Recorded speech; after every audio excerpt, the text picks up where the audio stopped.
Welcome along, everyone. Monday night, 8 p.m. The Live Lounge is back. Episode 119. Myself, Phill, Jack Garwood, and Lee Boyce are here for the next couple of hours. Gentlemen, good evening.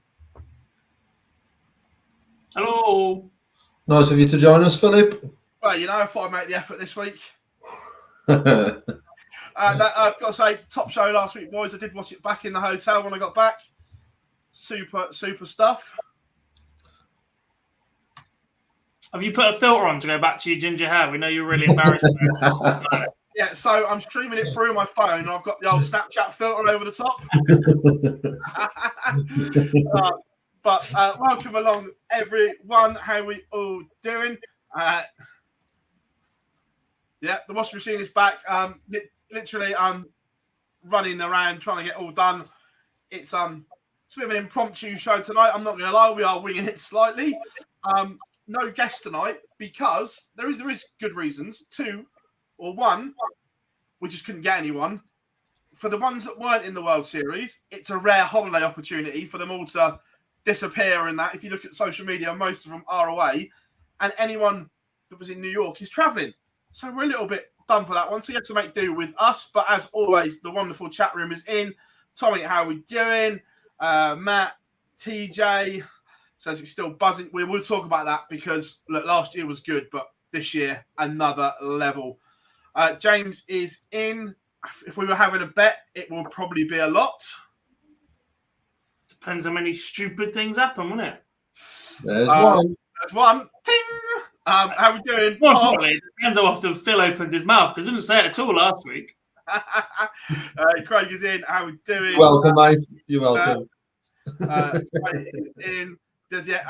New York was unreal, but we'll talk about that in a minute. Paul is in. One of our own. Charlie, how we doing, lad? Andrew. Loads in. Matty, of course. Pete is in. Disappointed you didn't get a flight, Pete.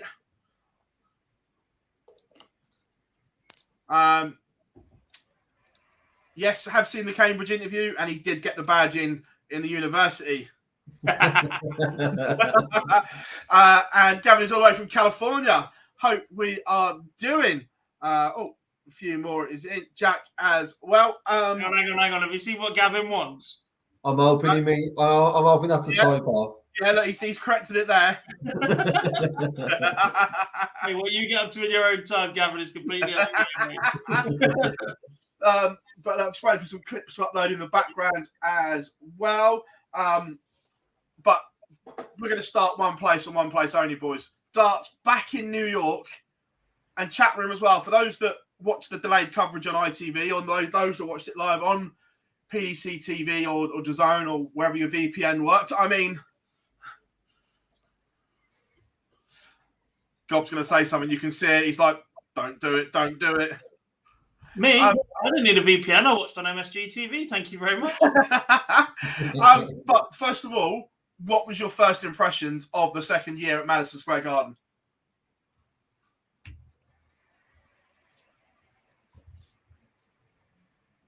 Just looked a bit the same, didn't it? No, I'm not having that. Better. I think the crowd looked a little more lively. They bought into it that little bit more. The look and feel of it, I get what you're saying, Dom, is in the stage and the sort of setup. But Like the walk-ons. What's that?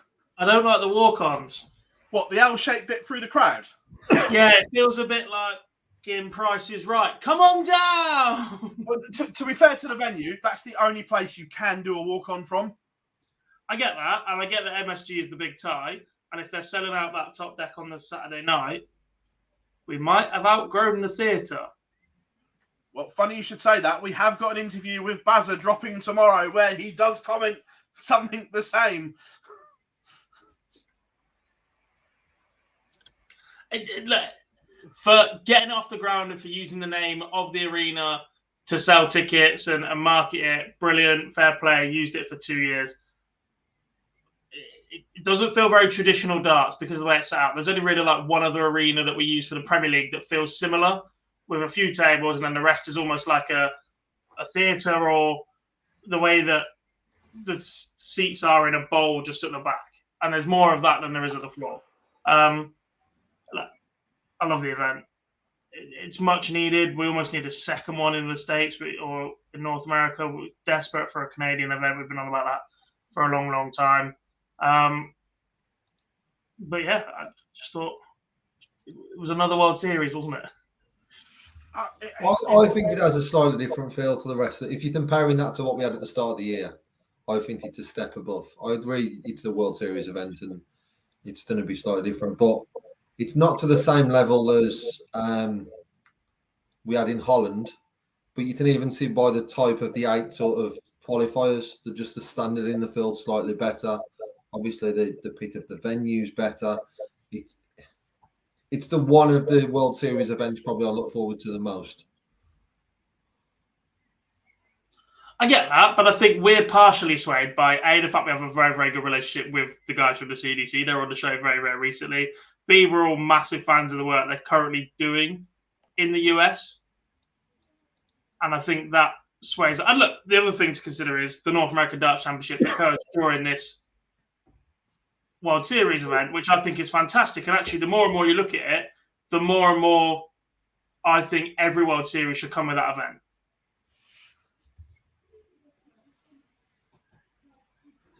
Because you can do it in the afternoon session. You can lay it out in exactly the same thing in 3 sessions, etc., the way it goes. See the same 8 players.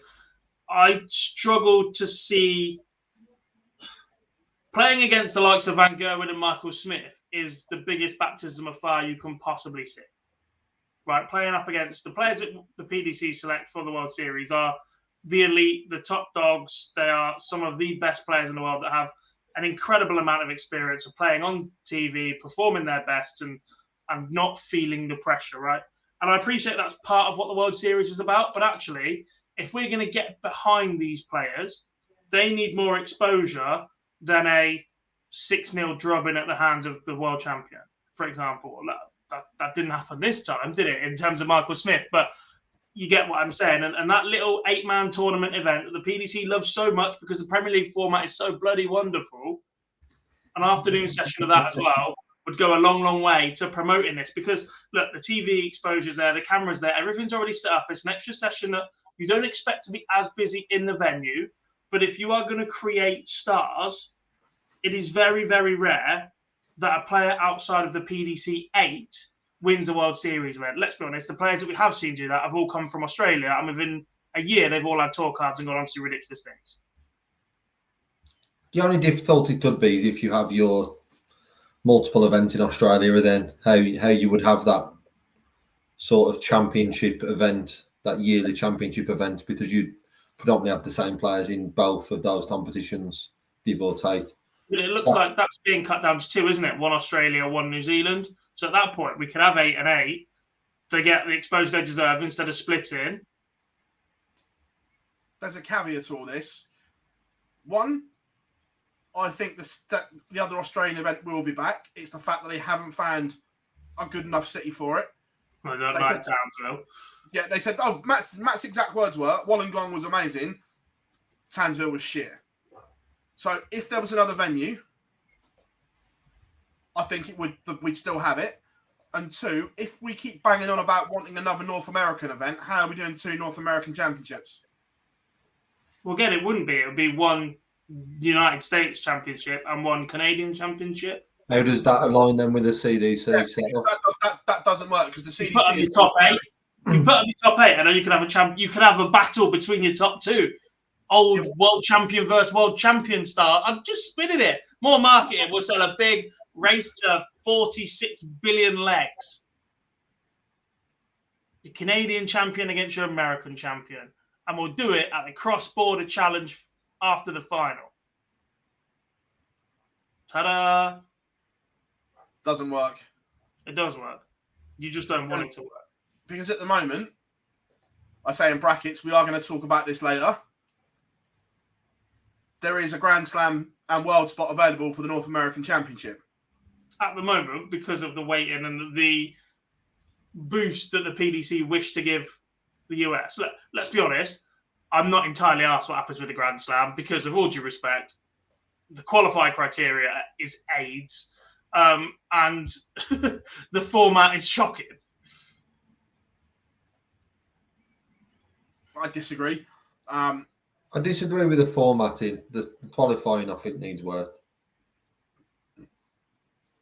Yeah, the qualifying criteria needs a clearer line, but the format works with the group stages and everything like that. The only there's two issues with the Grand Slam, and I know we've sort of digressed off a little. Is qualifying criteria and how the Sunday works.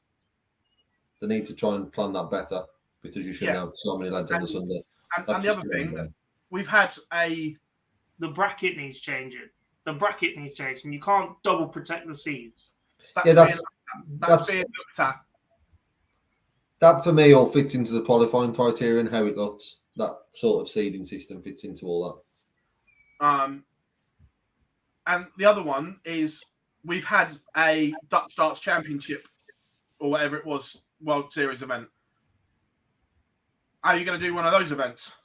You're not. No one cares about that. That was done purely to get an extra event on Viaplay because they paid for the booker. I know. I was there to cover it. No one cared about it. Even the players didn't care about it. But no. My first impression. Sorry, chat room, if we've gone off on a tangent, but I thought it was sensational.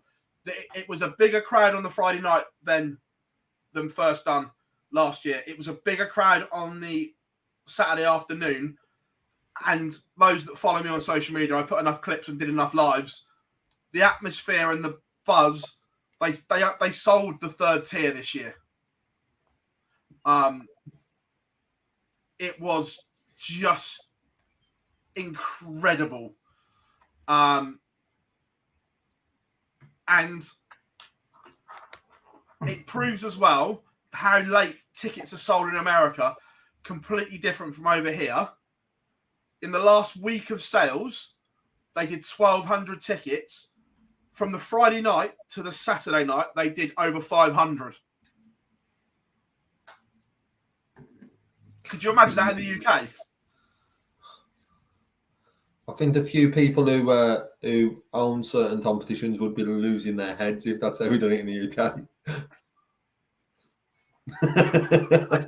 Yeah, it just wouldn't work. No, not at all.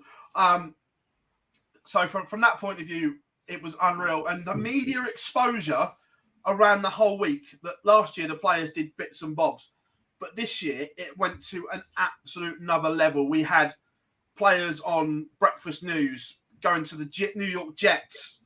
I can't remember what it is. My apologies. Anyone in there? There's a huge sports radio show in New York. They had players on the drive time show for that. It was unreal. Do you think that all that obviously being out there, we've seen a huge impact on social media, but being out there, Phil, do you think that then all the media aspect to potentially that extended? Obviously, some of these guys played Euro Tour on the weekend, flew over very last minute, and were on media duty very quick. That seems like that media duty might need to be extended, and it might have been seen. I know we'll touch on matches shortly, but that might have had an impact on some of the performances because of how much media the players did there. Possibly, yeah. Or we'll see the calendar come out, and there won't be won't be a Euro Tour before they go over next year, because I can say it because I suddenly thought, is it out? But it's been released next year. It's a week later. So instead of being the 2nd and 3rd, it's the 6th and 7th, whatever it is. So there could be some room.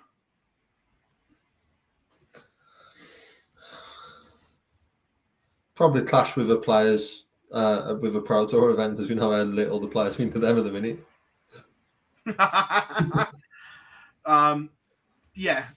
But some questions before we actually look at the event itself. Look, there's a lot of love in the chat room, and keep them coming, honestly, about what it was like, because I just think it was a real groundbreaking moment for steel tip darts in America.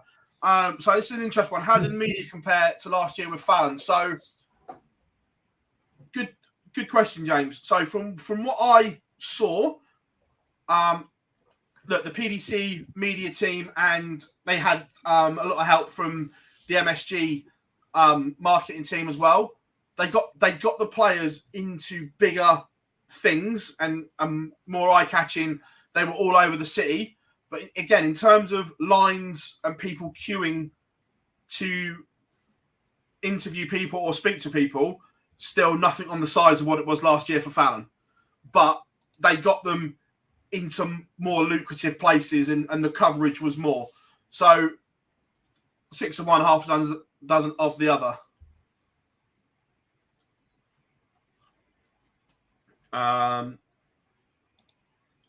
Yeah, on the MMA hour, Dimmy got rinsed.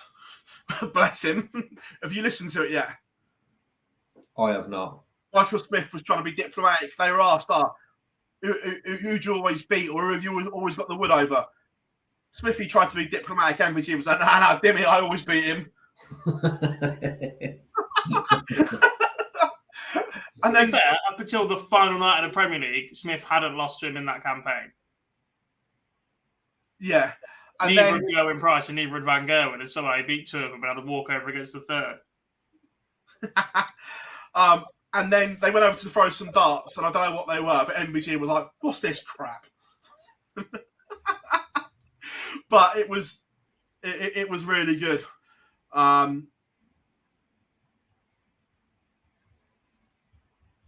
So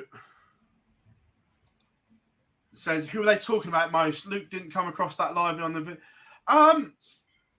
They were just talking about darts in general, if I'm being honest. That the real buzz about it, MVG was probably the one they knew most, and Michael Smith, because of the 9 dart leg. There was a lot of talk around that. That's literally been the turning point, hasn't it? Like, it's been brewing along nicely in the States, but actually that clip going viral, the push in from Ariel, that moment has accelerated the growth in US darts massively. Yeah, no, I agree. What it now needs is a couple more celebrities or big names to catch on to. Yeah, well, it was interesting that a couple of the New York Jets players did come and things like that, and times didn't allow it. But that New York City FC really wanted to come as well, but they played on the Wednesday, and then they had another game, so they couldn't make it work. But they actually looked at that as well. So from that point of view, it was really, really good. Some of Bob said there, the helicopter flight they did for the video and whatever was good, and everything like that. So look, I can't look. We are critical at times, but I can't fault the effort and the marketing that went into this from the PDC side of it this time around, because it was genuinely unreal. Yeah. The actual darts themselves. Before we do that, was any reason why Crossing didn't get some off media like pride? So yeah, Sam, they did. I don't know if it didn't come across that, but Rob Cross and I can't remember what Dimitri did, but Dimitri did something. Dimitri did the helicopter. But no, but Rob also did. Was it Good Morning New York or something? Rob did quite a big breakfast TV show, because he had to be in the venue for 7:30 in the morning. That would have gone down well. Welcome back. Welcome back to non-ranking events, Rob. There's a reason he didn't want to play any invitation. So Rob did that, and Dimmy and Peter were on West Ham Radio. Yeah, so honestly, it was everywhere in America. But let's talk about the darts now. First of all, we'll do the surprises on the Saturday night. And only one place to start. Peter Wright and Michael Smith.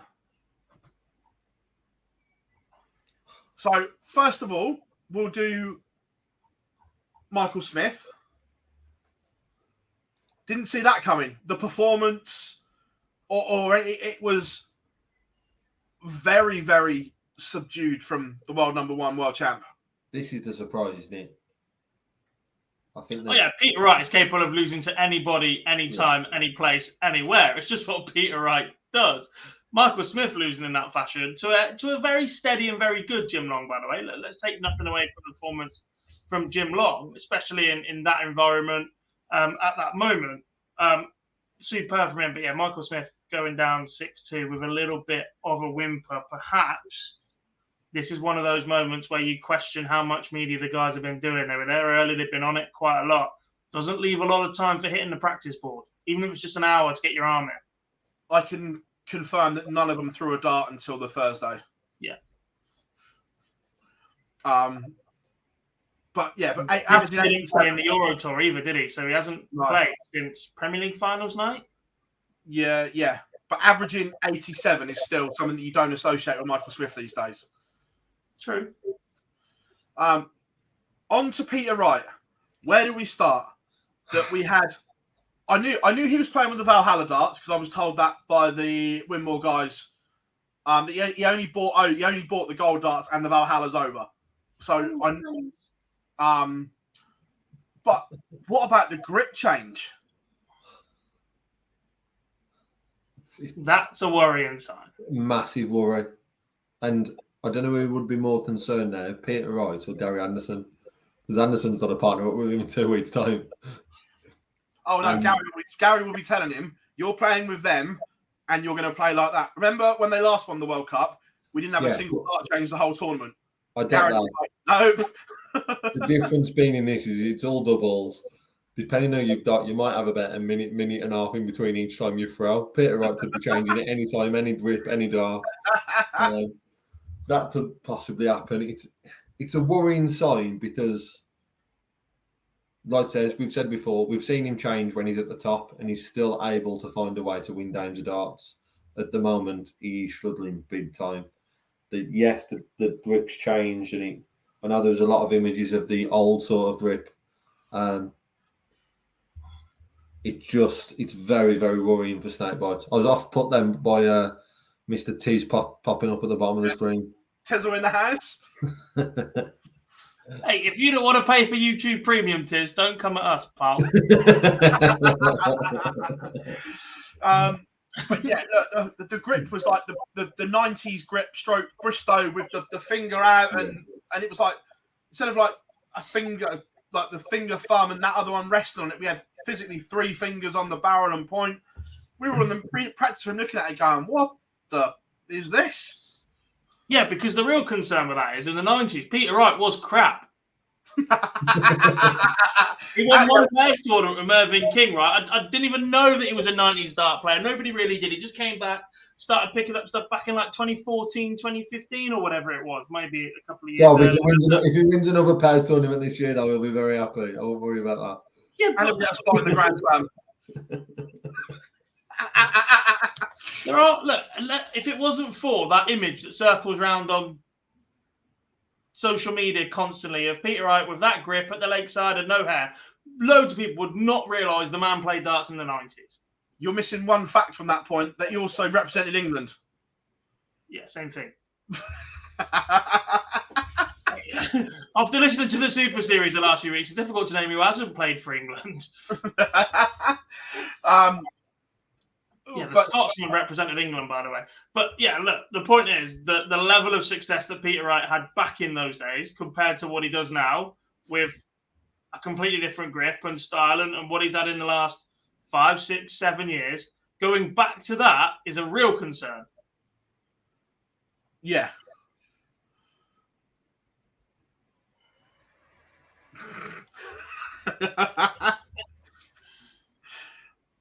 Yeah, why not?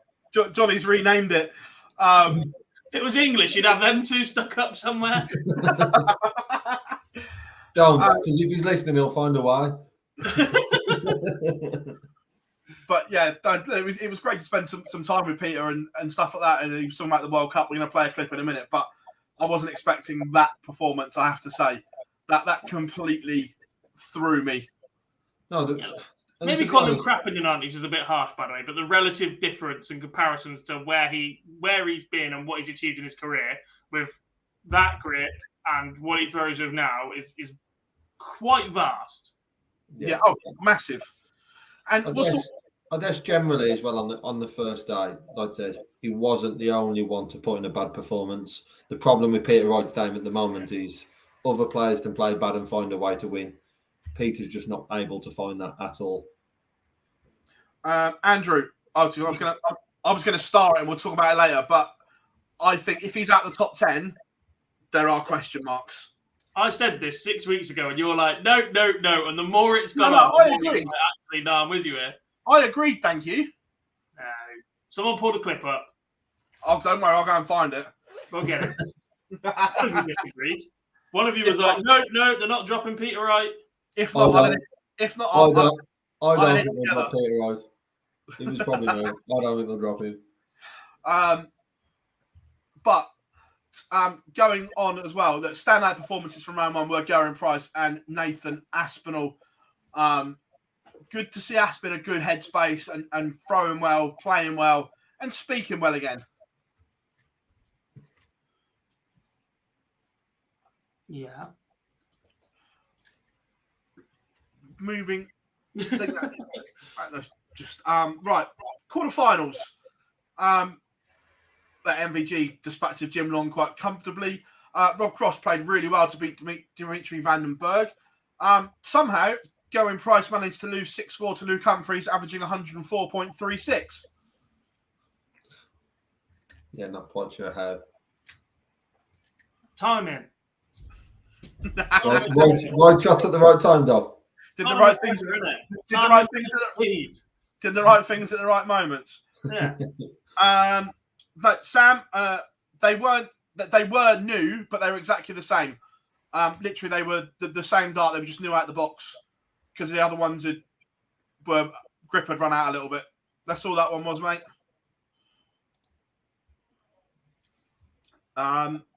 Then Jeff Smith, 6-2 winner over Nathan Aspinall. And at that point, Jeff Smith's finishing, there's a bigger finish to come, but it's just his general finishing in that game was world class. It was his finishing that took him to a World Championship final, let's be honest. Yeah. We haven't really seen the best of Jeff Smith in a long, long time. And this weekend sort of gave us glimmers of hope because he is possibly the most unlucky sportsman with matches beyond his control we have seen in a long, long time. Luggage lost, flights delayed, transferred here, all over the place. Yeah. To be honest, the man must have shares in airports. He's always in them. He's constantly posting that he's in them, and it seems daily. He's not even darts events on. He's just at an airport.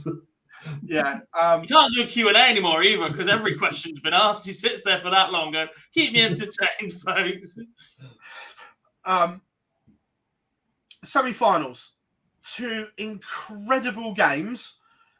The first one, MVG against Rob Cross. I've still got no idea how MVG's won it. He looked dead and buried. But that deciding leg, MVG has left a 2-darter after 9. Rob Cross wires 167 to win it. And MVG pops out 54.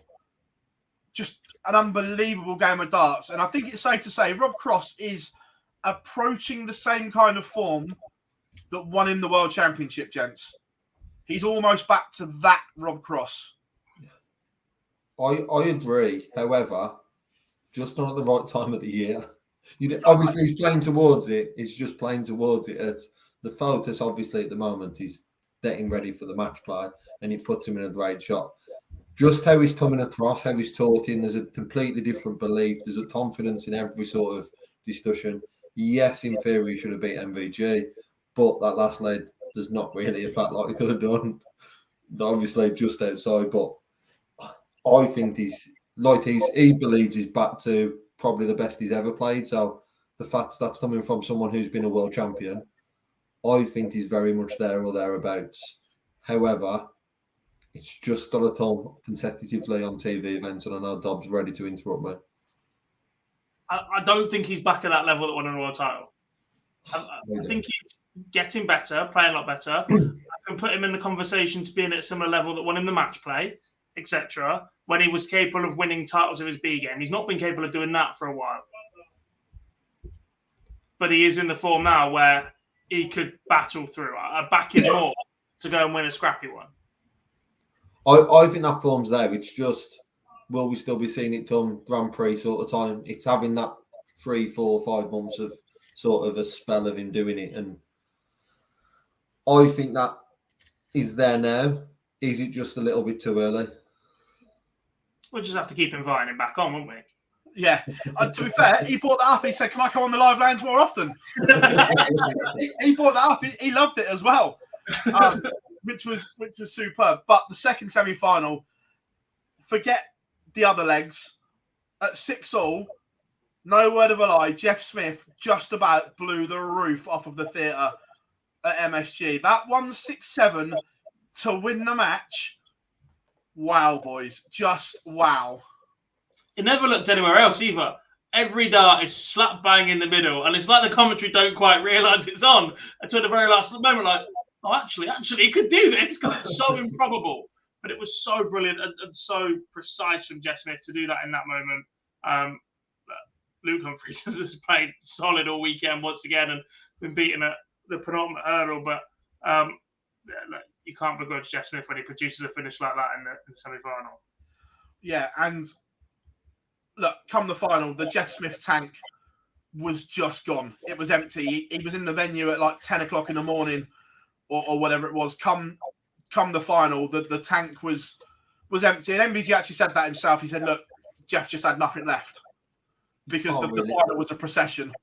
Yeah, you can't really take nothing away from Jeff Smith. If you'd have offered him that at the start of the weekend, the manner in him getting to the final, obviously, we'll touch on the other competition shortly. Just the weekend, even in just the US Darts Masters, he would have snapped your hand off at that manner of performance, and winning games in last leg deciders as well will have a massive impact on his confidence moving forward. Yeah, completely. Right. We're going to play 2 clips. We're going to play the winner and runner-up clips. First of all, we'll do Jeff Smith. We're going to hear from him again later, but we'll do Jeff Smith and MVG from the final. Yeah, that's a long day for anybody, but you know what I mean. I'm pretty happy with this piece of hardware to play Michael in the final. It's unfortunate the way it ended up, but the better player won. Yeah, I've made so many fans here in New York. It's kind of like my adopted city now, but I couldn't believe that bullseye went in, and you're in a deciding leg, and you're playing Luke Humphries, which I've played before, but yeah, awesome. I love the hardware. America, and this is MVG, and there's a point we'll make off of this in a minute. No, I can't have things like this. Probably I got one more on the bucket list, but there's Wembley, but I'm doubting we're ever going to play there.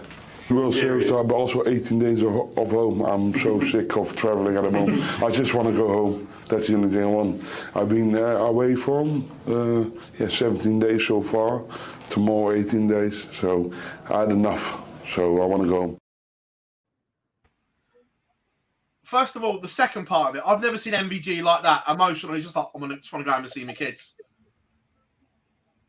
And if he's ready to say that, who has always been the first one there, hand up for the PDC, yeah, I'm there. Something is broken. However, could you imagine darts at Wembley Stadium? No. Too big.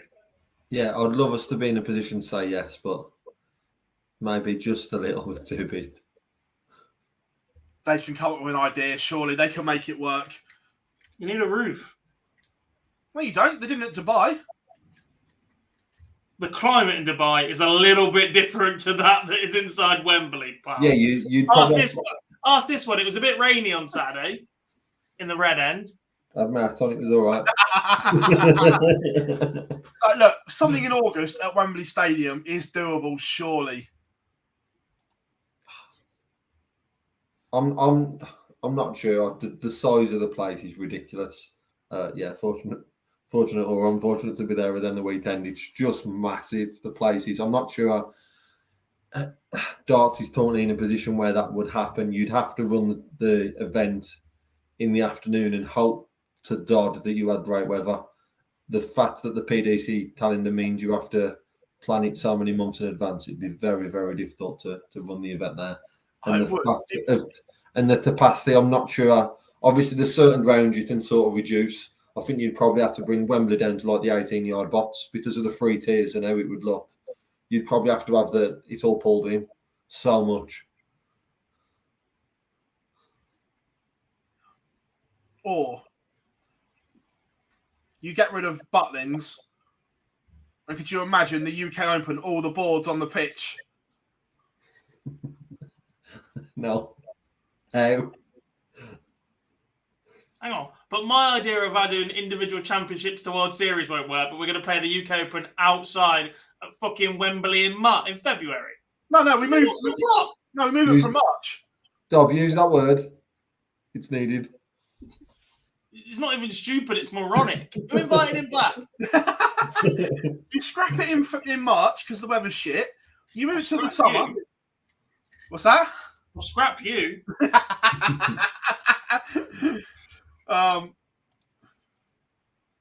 Yeah. Yeah. The only ones you could put it in is an outdoor stadium with a roof, i.e. Wimbledon Centre Court. That's got more chance than Wembley.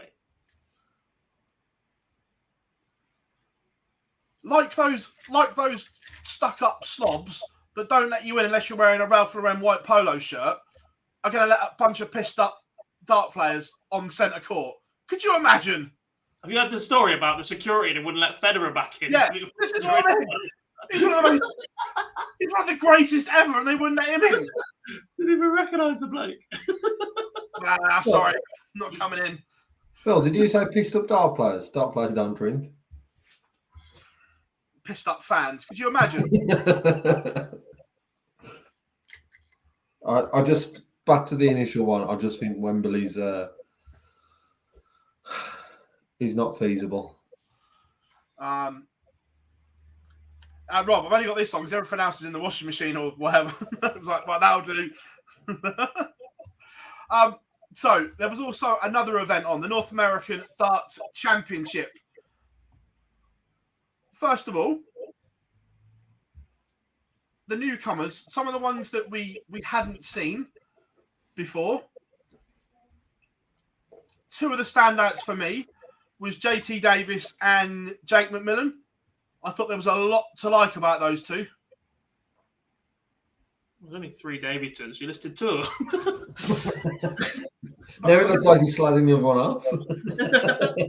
I just thought there was a lot to like about those two in particular. Poor Jason Brandon, man. Yeah. JT Davis is the one that came through the Q score system that they had last year, wasn't it? The youngster. Yeah. I think he's one to keep an eye on because look, we've seen gradual improvements from the field and the players that we're seeing, and the likes of the players that even missed out: Leonard Gates, David Cameron, Danny Baggish, Danny Lauby, etc. JT Davis has come in at a similar sort of level to what some of those guys are producing, who have had 2-3 years in this system and chances abroad. I think he could be a solid star for North American darts. Yeah, I agree. Also, there was a lot made around the qualifying for both of these tournaments, the US Darts Masters and the US Darts Championship. The fact that there was some big names missing, and there was a lot of talk in the media room amongst people as well that although the boys that qualified for it thoroughly deserve their spots and whatever, but is there a balancing act to be had as well if you're trying to grow the game in North America? No. You need those names as well? You had a couple. You had that's what your tour card guys are there for. You can't be giving out handouts to the entire field. That completely defeats the object. What you're basically saying to everyone else is, you're not good enough, or we don't want you. Reigning champion should be there. All I'm going to say is, in my opinion, especially if you're trying to grow the American game outside of the US, which they are, they want eyes on the CDC darts and everything like that, Leonard Gates is a bigger deal in Europe than the ones that qualified and some of the tour card holders. And that's nothing against them because they're all very good players.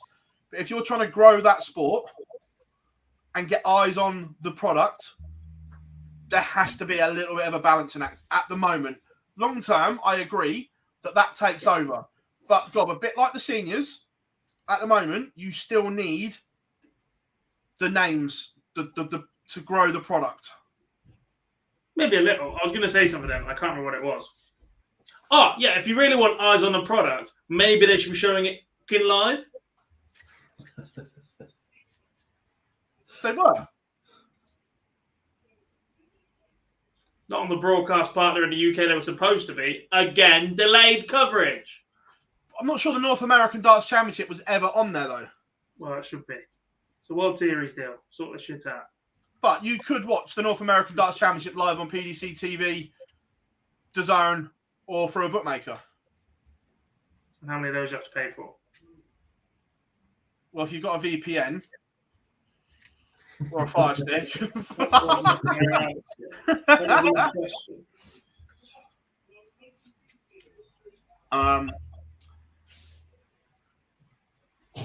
Gavin, I'm pretty sure it was on PDC TV and DAZN in America. And MSG TV.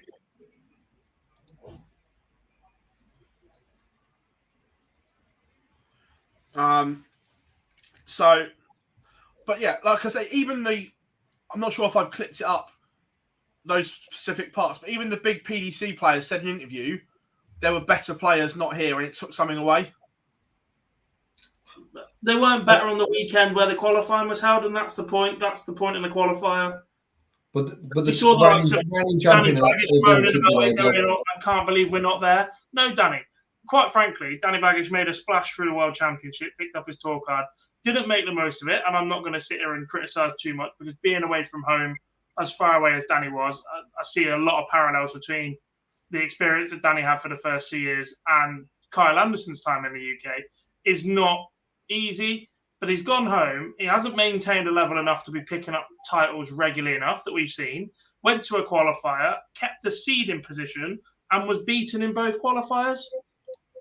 And he even said that he wasn't good enough in those 2 matches. That's the point of a qualifier. You knew how to get there. You knew the rules going in. The 4 big names that missed out, the 4 seeded players, had enough protection by the qualification and the fact they were seeded, and they wouldn't have met one of the other 4 until the semi-finals.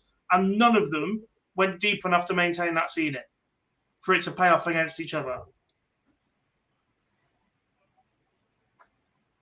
I disagree. I think the same as Q-Score. I don't like qualifiers based on 1 day or 2 days. It's a big shock for these guys. And you have to look at another way. A couple of spots were off ranking. That's how Spellman got there, wasn't it? Or he won cross-border. They've had plenty of chances. I'm not saying they haven't had chances, but it wasn't just down to those 2 days qualifying. They left it late enough to have not qualified in any other way to get to the qualifiers and then still didn't make it through. I just think that potentially for the North American one as well, that the tour card holders shouldn't be instantly in. They were. They were. I said that I don't think they should have been automatically in. Why? It happens with every other World Series event where tour card holders exist. The Australians have always had it. The Americans had it last year. I said the North American Darts Championship. Oh. I was about to say, listen, stupid. You're stupid. But then you've got to drag tour card holders back to the US to do a qualifier for that event to play at the same weekend when they're already there. Yeah. Oh, now you're okay with a one-off qualifier. No, I don't agree with qualifiers, but I don't you just said yeah. No, look, if that's the only way to do it, but Nah. I don't think that those tour card holders should automatically be in there for the North American Darts Championship. Well, how do they get in there then? Because they're restricted by how many years they've played, whether they can qualify for certain events or even play. This is what I'm getting to. The fact that them being in there has also fucked the event over. Funny though, isn't it? Short-sightedness from those in charge. Because, effectively, that final was dead. The final meant nothing because they couldn't qualify for anything because of the rule changes. I meant a shed load of cash and a title to one of them. Jeff Smith still seems pretty happy. He knew what he was going into when he got there. Right, if you ask Jeff Smith, swap the cash for a place at the World Champions, give the title back, don't want it on my CV, have the cash back, but have a place at the Worlds, what's he going to say? Well, the Worlds bit is detached that from the Worlds. They would swap it all for a spot at the Slam and a spot at the Worlds. 100%. So, on the rule change, we've got some clips to play. We'll get them in. Do we think, obviously, the rule change was brought in to stop the Mac Top rule, as we called it, when to have 40 million chances of qualifying for the World Championships? Do we think it was aimed at these events or not? Or was it more aimed at going back and playing the one-off qualifier and things like that you get for the Worlds?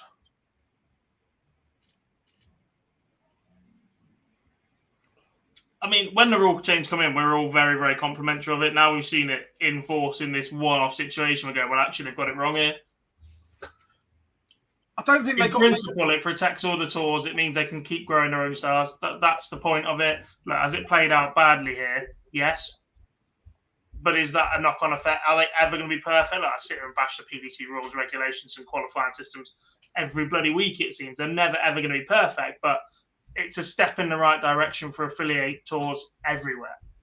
I don't want to be seeing 6 million chance for players to qualify, this, that, and the other. And look, Jeff Smith is unfortunate that he has been the one person that's highlighted that this time around. Whether or not they intended it to come into play for this sort of event rather than a World Championship qualifier or I don't know, things like the German Super Series or European Super Series or whatever it is a different conversation. But as a whole, I'm still fully supportive of first year unrestricted, second year outside the top 64, 3 or more years of your tour card. No.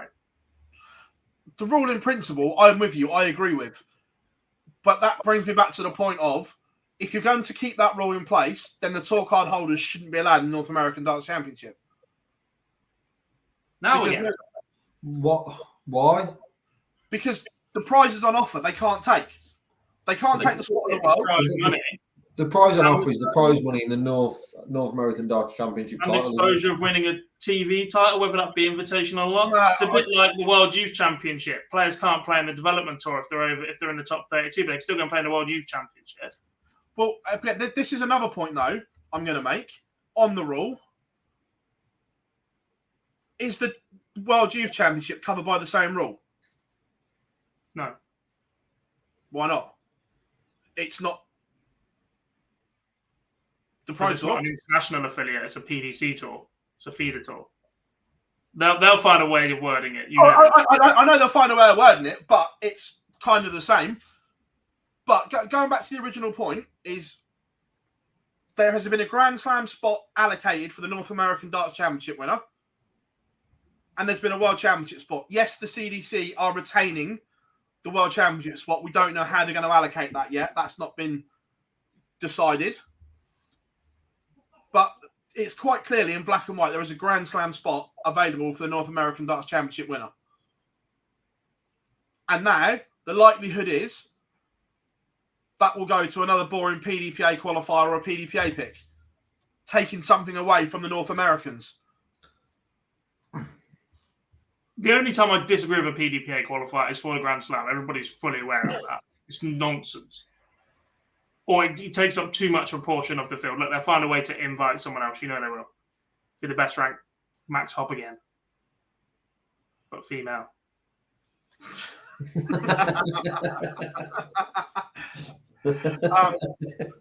But I just don't. I think if the rule is going to stay as it is with no tweaks, then the tour card holders shouldn't be allowed in the North American Darts Championship.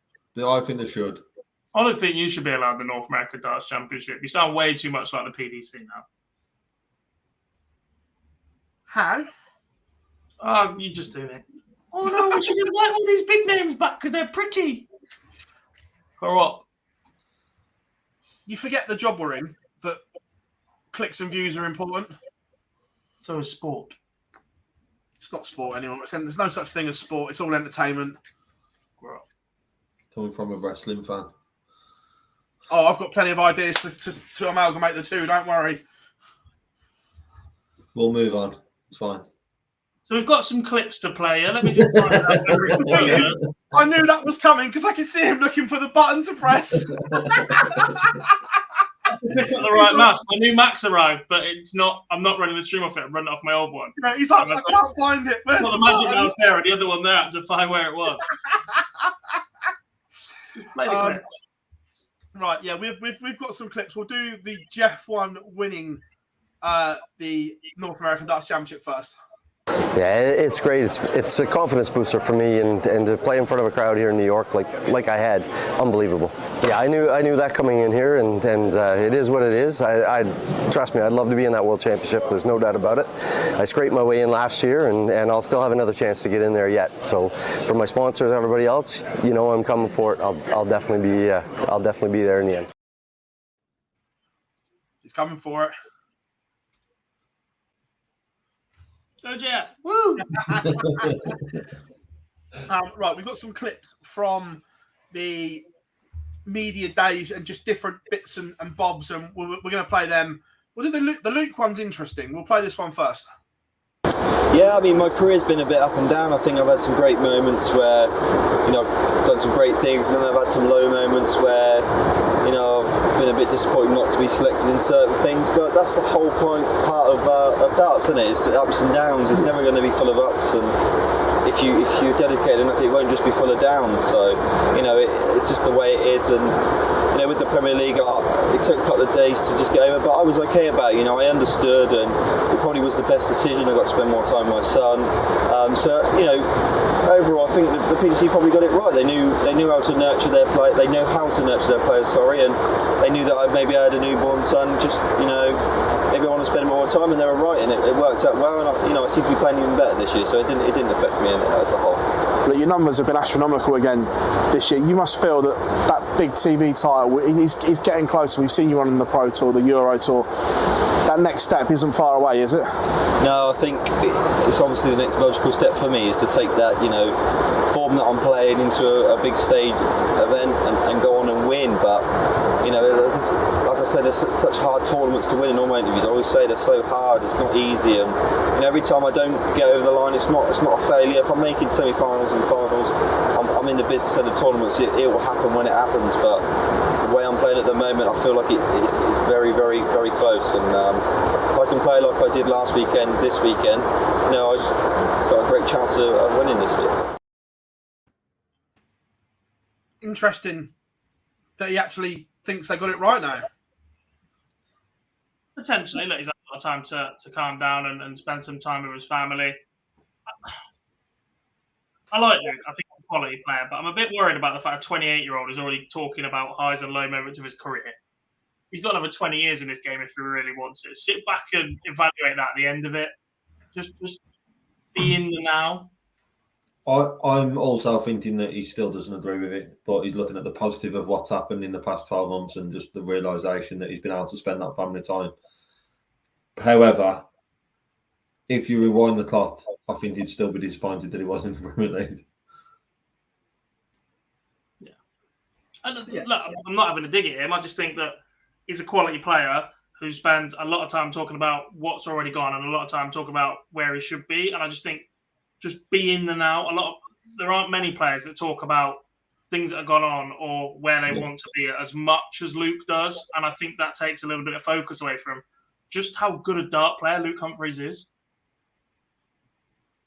Just unnecessary pressure that he constantly puts on himself. He's probably, out of all the professionals, he's the first one who's speaking about the Premier League for the following year before this one's even finished. He's done it.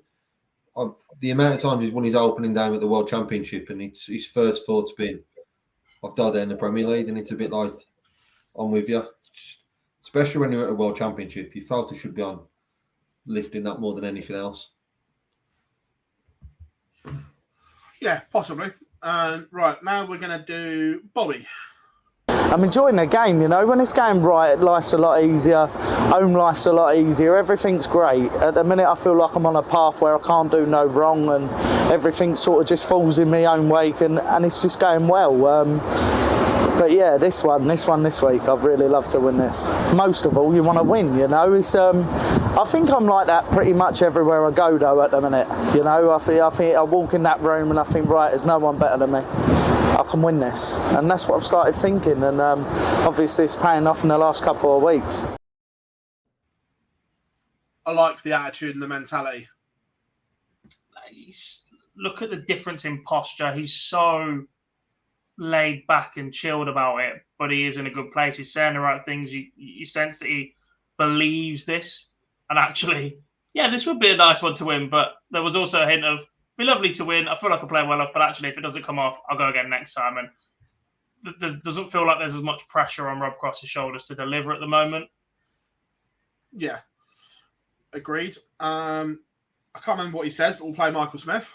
I think you've seen his reaction at the end of it when he beat me. I've not seen him celebrate live for a long time. So nice social media post from the other three as well. Confirmation. Were you sleeping or were you on the way home? On Michael's instinct. I was already at home. I seen I left straight away. I got in about 12:30, I think. So I was at home. I probably was asleep, but I wasn't asleep in the hotel. But I was at home. Nice bit of banter between the four of you though, and that shows how close that you guys are. I know you all want to win up there, but you spend a lot of time together. So it was a nice bit of social media banter for a change. Yeah, I think I've said to you before, I spend more time with these lot than I do with my family. Yeah. So you have to get on, there's no point hating each other. But yeah, we never spoke about it beforehand that he was going out, so I didn't know. But no, my dad had an appointment as well, the doctors at 1:30 the following day, so it was either, the plan was I won it, he was going home and I get a taxi in the morning, probably got 500 quid Uber, but he curved, he just won the Prem, but no, we was going home that night. Yeah, we got used to it in the Premier League, because it was weird, like we got to week 3 and we didn't have Gary at corner going, there's only 13 weeks left, so it was a bit weird, so we never heard that. But no, it is weird. I've always got on great with Gary. We've travelled most of the world together. So in the last couple of years we haven't done as much. But he's missed, but he's starting to come back as well. You're going to see him at the World Cup. Hopefully he gets his form back in the Premier League next year. I like that. Good bit. Good bit. 500 quid for an Uber. Did he just say, Gary, hopefully that his form back and we'll see him in the Premier League next year? Yeah.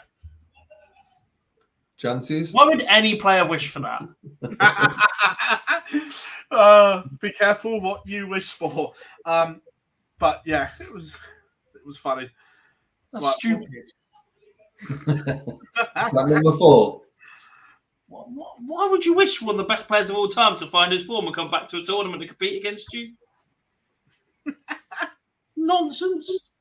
Right, we're going VG from the media day. Of course, it gives me confidence. No one expected me to win because, of course, the week before I had a shoulder injury. But yeah, I played really well last week, and I'm really glad. You had a little smirk in your face when you said no one thought you would win. Do you like those in particular when you prove people wrong when they said you couldn't win that night? Well, then they don't know. You know what I mean? Nah, it's nice. Of course, I had to work really hard and I had to play really, because if you look to the standard of them 2 games was top class, and then you give yourself the confidence, hey, I can do it at the right moments, and from here on, there's more to come. South America, that would be great. Yeah, of course. But first, let us do well over here, step by step, and we're going into the next big countries next year already. We go, of course, to Poland now for the World Series event, and that's for the first time. And ticket sales went really well over there. So for darts, we're in a good place at the moment. I like that. Just got visions of him in flip-flops and a Stone Island vest strutting around beach in Brazil. Still the badge on his arm? Somehow. Tattoo, mate. Get the badge in. No, it needs to stick. It needs to like flop out a little, doesn't it? The Stone Island badge. Tattoo just won't work. Right, we got the. One day I'll say something sensible at the end of a video clip. Really? No. To be fair, he had done that a lot. He'd go home generally after the Premier League. But listen, if I was there, I would have been with him. As you know. Look, for you, it's all positives. We know you were in a dark place at one point during this year, but the confidence is back, the smile's back, and we see you performing on stage now. That must fill you with confidence heading into this weekend. Yeah, like he's touched on there. After the Brighton game against Peter Maidwen, you know, I feel like I'm nearly sorted out, but like literally to the point of like nervous breakdown stuff. Like, we saw it backstage. It wasn't nice to see. So many problems, all came from off the hockey, not on the hockey, to be quite honest with you, and it just shows that darts is a lot of it's up there, and my head was in a bad place, but we sorted that out now. You know, everything in my life is roses. Picked up my new car, just bought a new house. We saw on Instagram, But yeah, got a new house, moving out of Stockport, kind of like a fresh start for me and my family. And I feel good. You know, I've been speaking to a sports psychologist who has helped me wonders. I'm not embarrassed to admit that. I think more people should do it. I think it really helped me out. And yeah, I feel good. And you know, what can I not be happy about? I'm here doing a media day in New York. Do you know what I mean? This is what dreams are made of, and I'm trying to take the positive. I'm trying to be more positive now on life, and I feel like it's working, and hopefully long may it continue. I like that from the Asp. I like that a lot. Really important message there. Move out of Stockport. I do like that though from him. Yeah.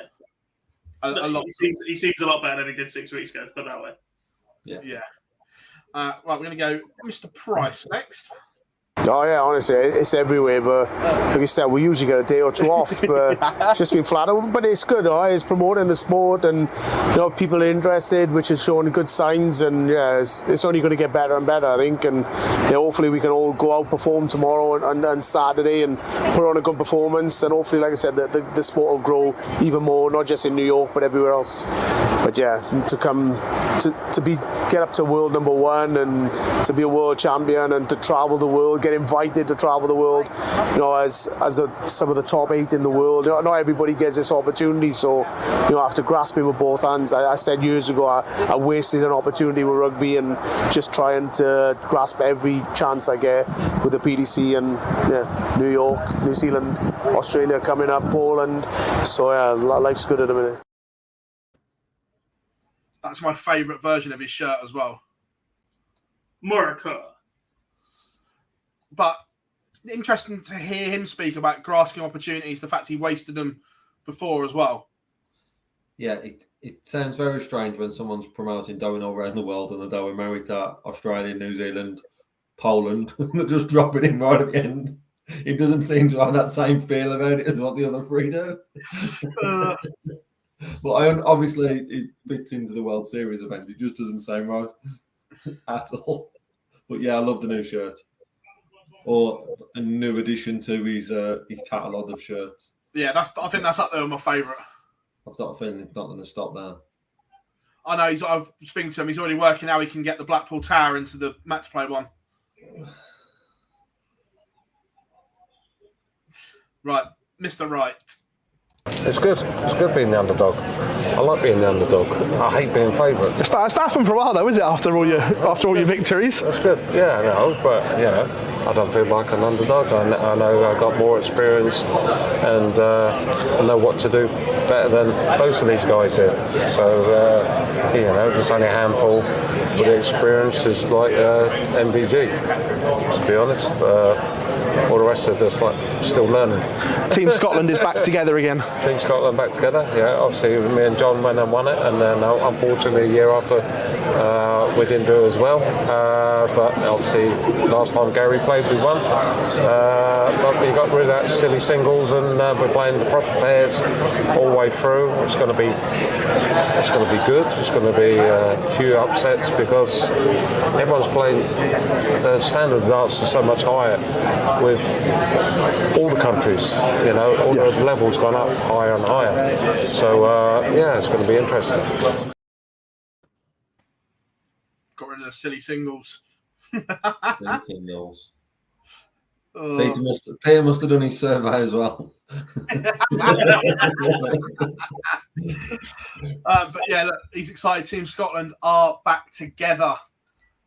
It's not happened for a while. I think so too. If I had that version of Gareth about to carry me. Yeah, I don't think Gary's as excited. The interesting bit is he's actually going to the Pro Tour beforehand as well. Yeah, we'll see how long that lasts.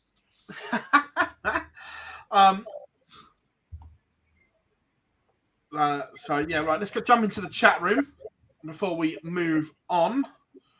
Are about the same age. Luke's 28. Yeah, Rob's 30s. I think Rob's nearly 35 now. I want to say he's about the same age as me. 32. 5 years, not that bad. Yeah, confidence is sky high.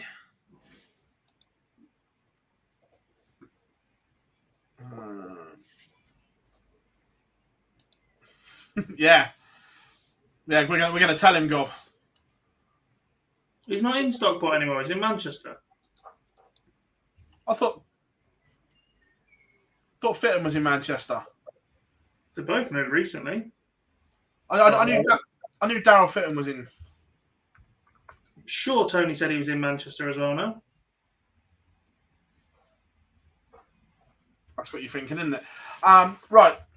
The pairs are set for the World Cup of Darts at long last, boys. It's been a while in coming. We've been waiting for those final qualifiers to take place and everything like that. But we are there. The seeds are set.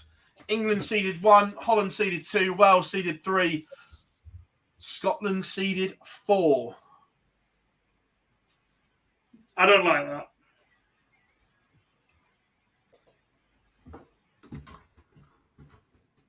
Why? Because I've spent an hour calling Phill an idiot for inviting people back, but this is the one tournament where Australia should be seeded. I knew that's what you were going to say. That's why I said why. I knew what you was coming in at because you mentioned it last week.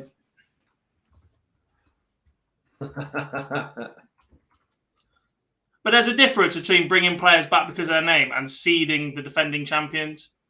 I think for most events, your defending champion should be seed number 1. What about if your defending champion's not in it? That's why your defending champion should always be in it. Happens at Wimbledon, doesn't it? Defending champion is 1, even if they're not even if they're not reigning champion.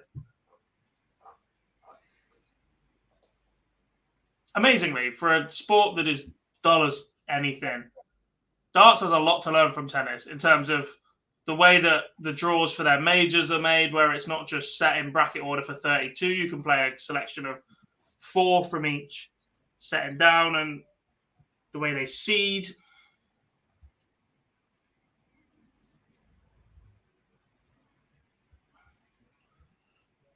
Yeah, no, I kind of agree that I don't think the defending champions. I know we've changed format. That I don't think the defending champions should be in the groups. I do agree with that. But with the new format, it was kind of the only way to get it in. It was, but just rank them 1. Put Scotland in the groups. Eaton loves this format so much. But the problem is that, though, if you're seeding the others on ranking, you can't just not seed one team on ranking. The issue for me is this is based, the rankings and the way it's seeded is a bit bizarre in terms of everything else, because it's a combined ranking for your individual stats elsewhere. Like Australia won this as a team. But they won it as singles. There were singles events taking part, but they won it as Team Australia. Team Australia, whoever's representing them, should be number 1 seed next year. You never get the same side rock up at Football World Cups, etc., do you?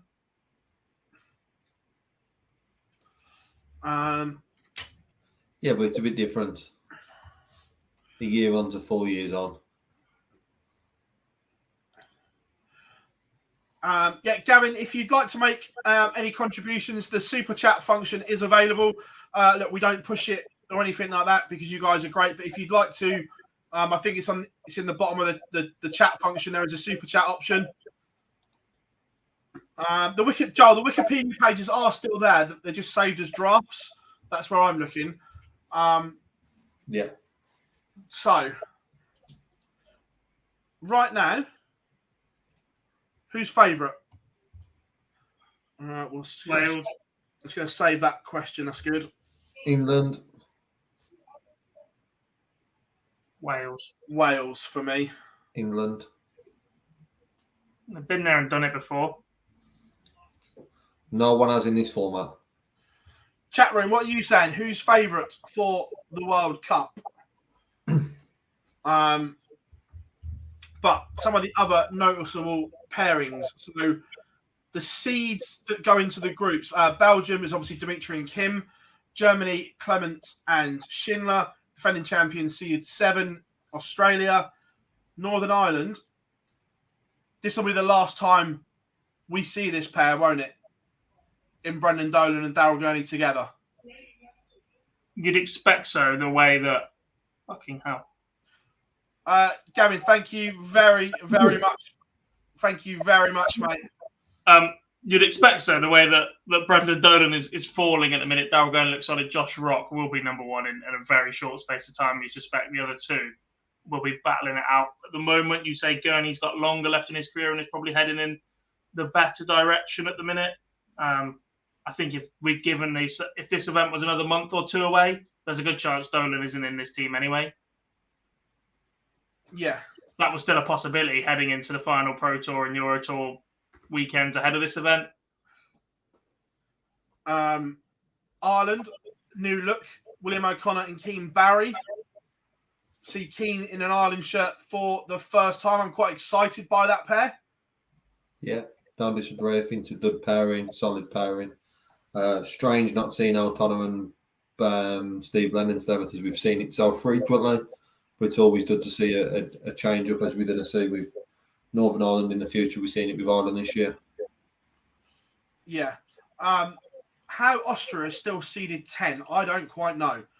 Mensur Suljovic and Roby John Rodriguez. And look, I want to say that they've got no chance, but every time you write Mensur Suljovic off, he finds a performance from somewhere. There's certain players who find a way of playing up in the game and playing for the country. You look at probably Belgium. Yeah, the 5th seeds, and they've got Dimmy in there, and Tim's not as good as what he was previously performance-wise, but they're another pairing who you probably look at and think, because it's a team event, they can come from it. Austria is exactly the same. We've seen it before. And it's mad to say, but you're not surprised if they're not taking the group stages, just form dictates that they probably should. But equally, you're not going to be that surprised if they win the final because they find a way as a team. And they are a strong pairing. Yeah. Then Poland, again, I know this is picked on ranking, but I don't think this is Poland's best pair. But it will be Krzysztof Ratajski and Krzysztof Kachuk. Yeah, the way Radek Zagansky's played the last few weeks is arguably in more form than Krzysztof Kachuk. I agree. Look, long term, Sebastian Białowicki will be in that side, but the way Zadansky has performed on the Pro Tour of late, I think he's been sensational. Canada, Matt Campbell and now Jeff Smith in some form are interesting. Up until this weekend just gone, I wasn't convinced, but right now I think they'll become a danger with Campbell scoring and Smith's doubling. Yeah. The World Cup is when we first really discovered Matt Campbell, wasn't it? He scored like an absolute train. They'd lost to the Belgians, I think, in the quarterfinals. And if we're being completely honest, in his first big TV event, Matt Campbell bottled it a bit towards the back end. He was all over them, and it just fell apart a little bit. It crumbled for them. He's a far better player right now. I would not put it past them getting out of their group as a minimum. Yeah. The Czechs, Gaulas has said the Czech again, straightforward. They'll be difficult to play and watch. I was just going to say difficult to play and watch the lot. Yeah. Will is in. Hope you are good, mate. Hope you got to your destination okay from the weekend. Spain, Jose Justicia and Tony Martinez. Interesting. Latvian is obviously Madison, and I'm not even going to try and butcher his partner's name. I haven't got a clue how you pronounce that. Please do. Zukos. Yeah, him. I was going to wait for Dan to do it in commentary and then nick it off of him. I think the J silence was just Dimitri Zukov. The Swiss will be Stefan Baumann and Marcel Wappin. And then the non-seeds, Croatia, Boris Kirchmar and Romeo. Yeah, him. I don't do know. But again, Boris can do whatever he wants because I'm not telling him otherwise. Denmark, again, we all know Vladimir Anderson is there because he has a tour card. He'll be interesting. Remember when we had to interview him last year, there was only the 4 edits in 3 minutes. With Benjamin Roos, Labanauskas and Bagdatis for Latvia, Lithuania. Any tennis player? Yeah. Just making up Marcus Bagdatis. Philippines is interesting because Christian Perez is due to play. What will be more interesting is if he plays Monday, Tuesday as well, because it should be his first Pro Tour, and if he can get into Germany for the World Cup, and get for a Pro Tour. Flip the coin, though. If he's not at the Pro Tour, are we assuming there may be a late change? Yeah. Yeah. Just why wouldn't you? Well, they've got another point to bring up this in a minute regarding Perez. How tall is Boris? I think he's 6'7", Gavin. He is at 6'7", absolutely huge. He's got hands like shovels. He can do whatever he wants. New pairing for Jose. Is that real? What's that? Is that real? What? Boris used to have a job before darts a lifeguard. He couldn't swim, but he could walk out along. I know that's true. It'll be interesting to see if Jose tells his partner off for not telling him what he had left when he does. Devon Peterson and Vernon Bowers, we've seen that one before for South Africa. However, I'm not expecting the same influence that South Africa have had on the World Cup this year. The Americans, Jules Van Dongen and Leonard Gates, again, will be steady. Jules Van Dongen, we never quite know what we're going to get from him. We were quite excited with his Q-score numbers, but he's not lived up to those numbers that we saw since being on the tour. Yeah, Leonard Gates done into it. What you've just said about Jules Van Dongen, we probably were saying about Leonard Gates 12 months ago. That's just changed, isn't it? And then the French, God will be happy, Thibaut Tricot and Jacques Labre. I mean, look, everyone's been looking forward to this. Isn't Labre technically high ranked? Yeah, it makes me laugh that they've got him around the other way. Goals. And B, Tricot struggled today in the Super Series. Couple of days to put that right. Slow start. Can't afford to do that in the World Cup. Playing pairs with Jacques. The Bahrainian pair, I'm not expecting a lot from what we saw in the World Series. I'm going to enjoy watching them more than I am with a lot of the other teams, though. They will be fun and interesting. They'll be fun, yeah, but I'm not expecting them. I'm intrigued by the Chinese pair. If Zong can get into Germany. I was about to say, as long as he is a talent. He's got 9 data on stream. He keeps winning the PDC, Chinese Premier League. Had issues getting in and out of China due to the COVID. I believe he's allergic to the vaccination, so couldn't complete his dosage. Obviously, traveling out wouldn't require that. We'll be getting back into China at the moment. But in terms of the talent, he's right up there. Yeah, if Zong plays, I'm looking forward to it. Yeah. The Finnish pair, again, I'm not expecting a lot from it. They've had that many chances that it just is what it is in Canada. But in this group stage and just pairs, they've got pairs is a great leveler, and they are both very, very steady. If you hit 3 tons in your leg, you're in with a great chance. There aren't many teams going down in 12, 15 legs. don't expect that over and over again. Averages will be around mid-80s. And if you can hit 3 tons in your first 5 visits, you've got a chance here. Yeah, it depends on what seeds you get in your group stage as well, because there's a few of them seeds that I'd definitely like to be playing more than others. Yeah. The Gibraltar pair interests me.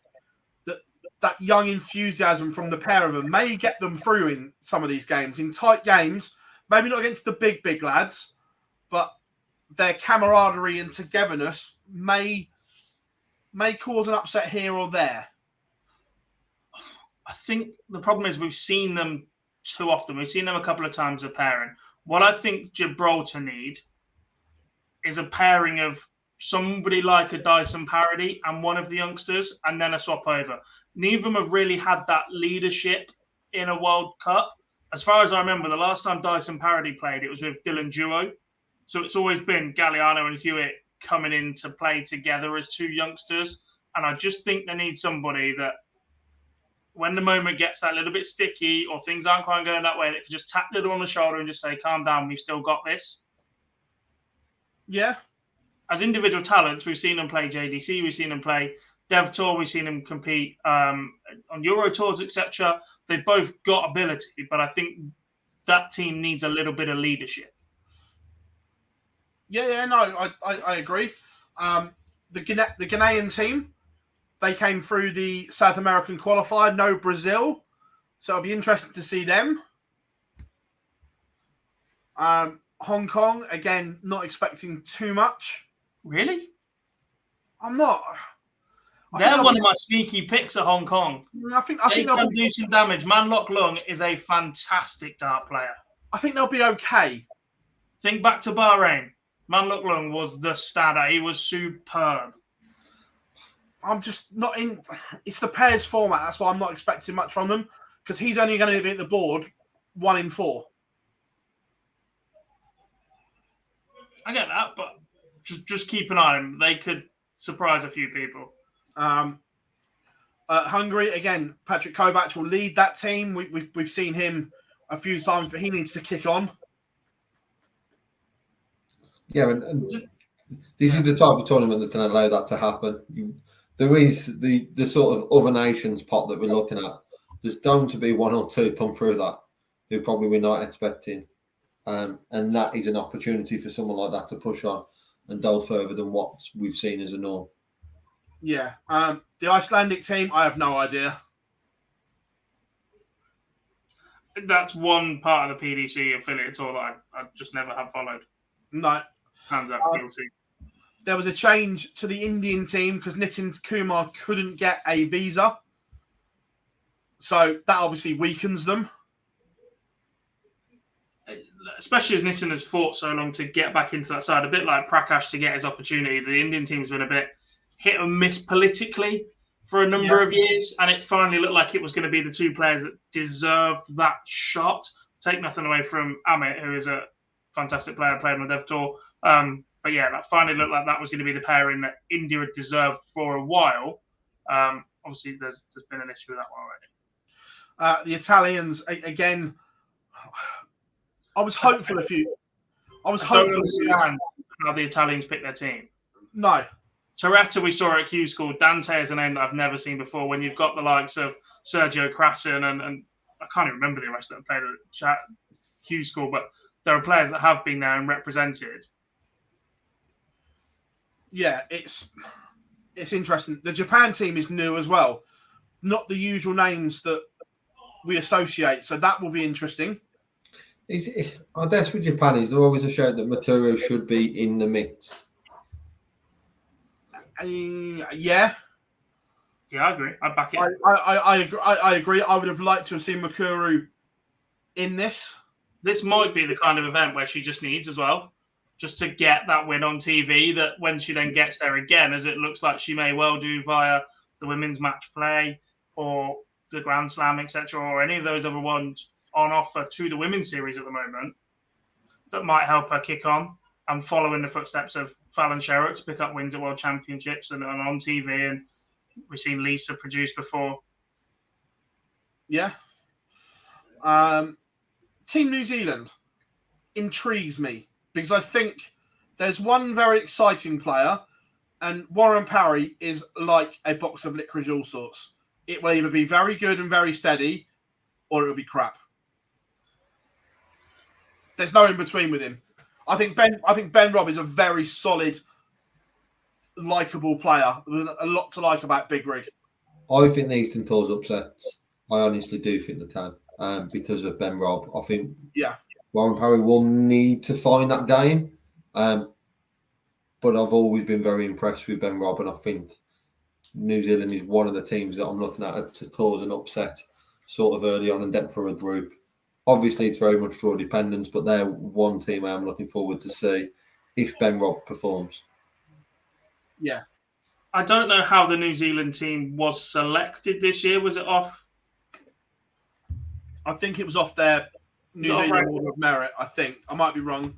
2 seconds.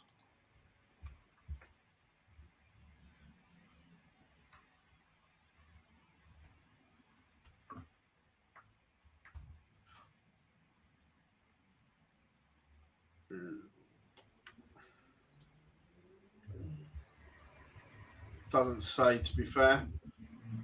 No, it doesn't say. But what I'm going to say next, I don't want to say, but I'm going to anyway.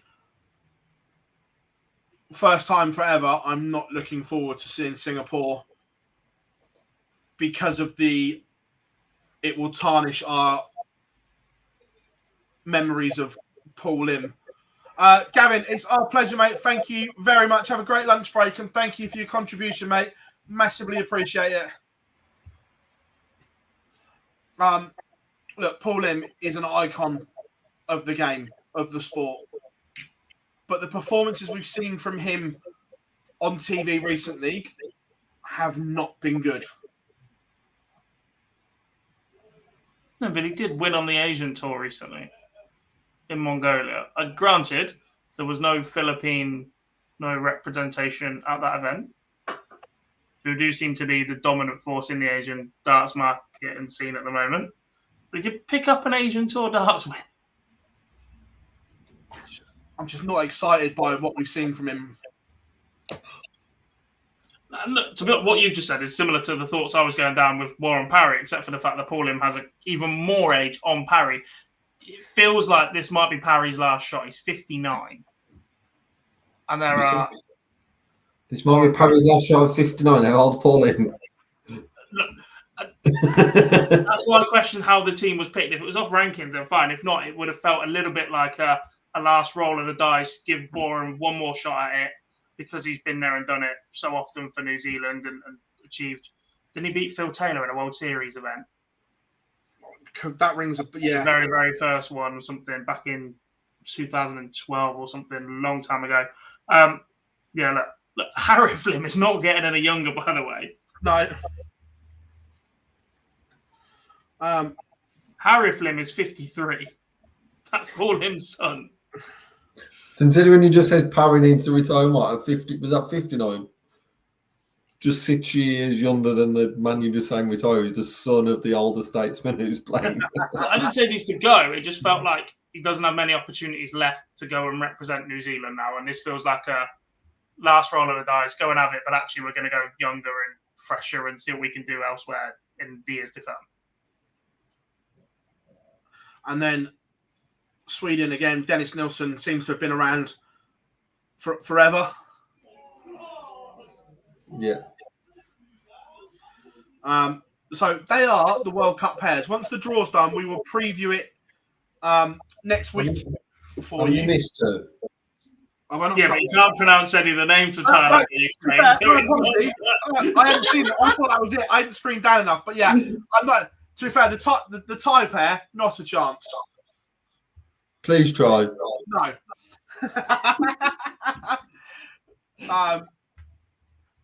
But we will preview it next week for you once the draw's done. I'm expecting the draw. Ukraine and have with Thailand.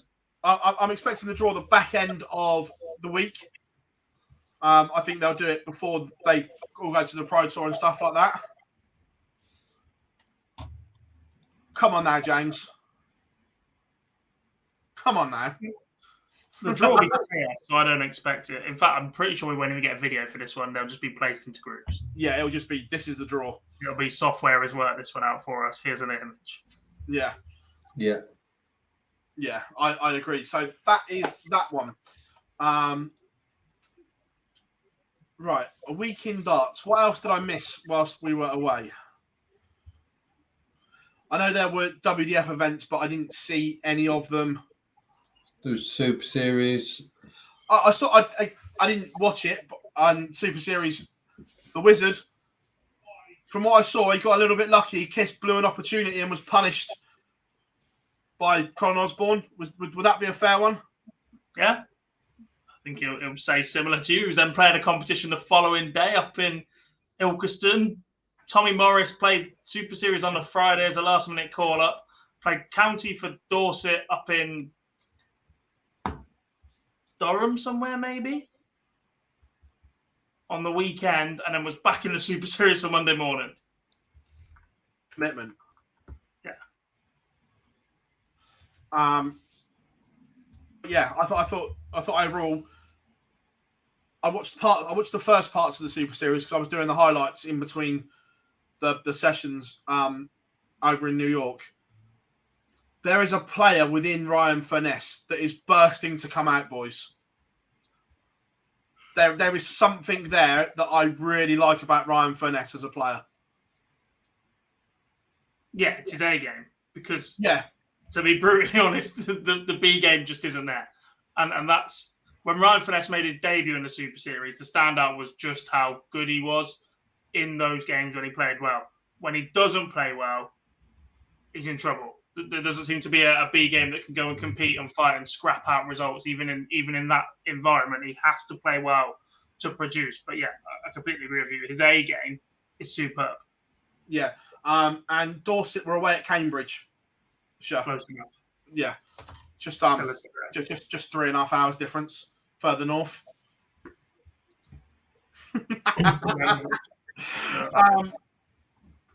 So yeah, that was the Super Series. Like we say, coming up, we've got the Pro Tours. It'll be interesting to see if. I know Aspinall isn't going. He'd already planned to miss this one.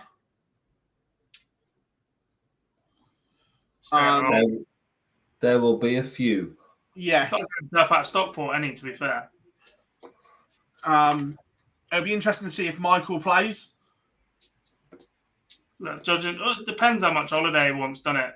He knows where his game is right now. Yeah.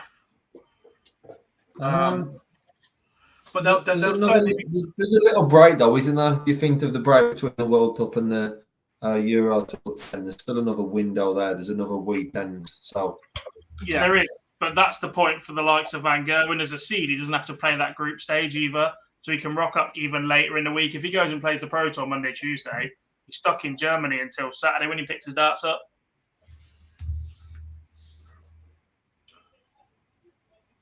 He would probably go home and then come back. Yeah. Smith, I don't know. I just know over the border it is, I guess. Yeah, Smith, I don't know. I just know that Nathan told us that he wasn't going to Germany for the Pro Tours, but that had already been planned that he wasn't going over to do them. And it says, have you heard of Ashley Coleman? I think, is that the guy that does the streams with the darts ref? Yeah. I've only seen clips that are put up. I don't know him personally. I haven't seen him. I've seen the clips that have been posted. That's it. Same. Looks steady enough. Look, the thing is, when you clip, you put up the good bits, don't you? I've not sat and watched the entire stream or anything. That's it. Yeah. But it looks steady enough, yeah. If he goes Dev to Q Tour this week. yeah, it does. Yeah, I'm looking forward to the Dev Tour, as always. Yeah, because then have to stream it. What's that? You don't have to stream the Dev Tour. Yeah, there was a question asked earlier, which we saved deliberately off of that. We'll answer it now. Who's the next darting superstar? Slidden, Rock, Littler, Van Veen, other? Littler. I think they can all be stars, but in terms of superstar status, Rock and Littler. Just Luke. I think Rock can go on and do tremendous things as well. If I'm looking, I'm edging more towards Josh Rock currently. Yes, Luke can. However, what we've seen what Josh can do, and it's always very much its potential. And yes, Littler's numbers are ridiculous. The titles he's picking up are ridiculous. It's just that step, isn't it?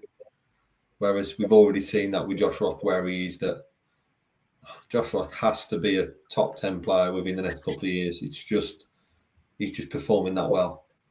Also, though, I will say that I'm guessing you guys spoke about the Euro Tour on last week's live Ange more in depth. But Jean Van Veen last week on the Euro Tour produced some remarkable performances. He did. Yeah, there's just that concern of that long term. I agree. Yeah. And it's very difficult as we're talking about next superstar. Is that a superstar for the next 5 years? Because then you've sort of everyone would automatically go Josh Roth. You're talking about who's going to be the bigger player over a 20-year period.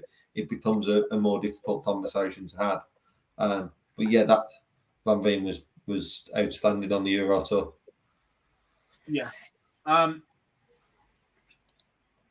match play is very much on the horizon now, boys. Was it 5 weeks? I've normally started counting down. I've not this yet. 1, 3, 4, 5. 5 weeks this Saturday. So, Christ. The last batch of Pro Tours were a disaster for Barney. However, he managed to have a good European, which has put him back into the green. That beloved. There's only 2 sports where being in green means so much. The Masters and darts rankings. Don't forget the Austrian Darts Open. Thank you. Johnny Clayton loves a green jacket. To be honest, to Phil's question, he did say 2 sports.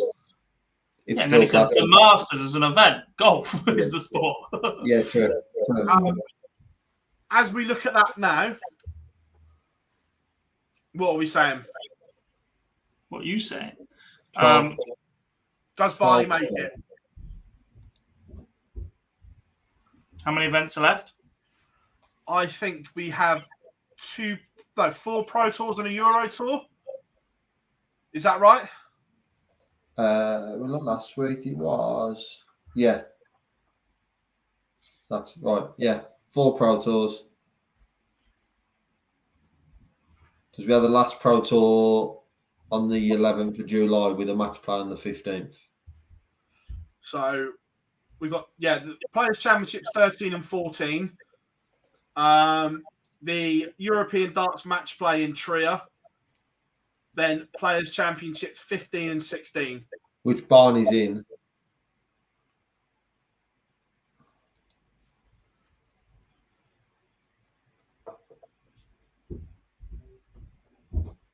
Does Barney make Darts ranking says cut-off is the 9th of July.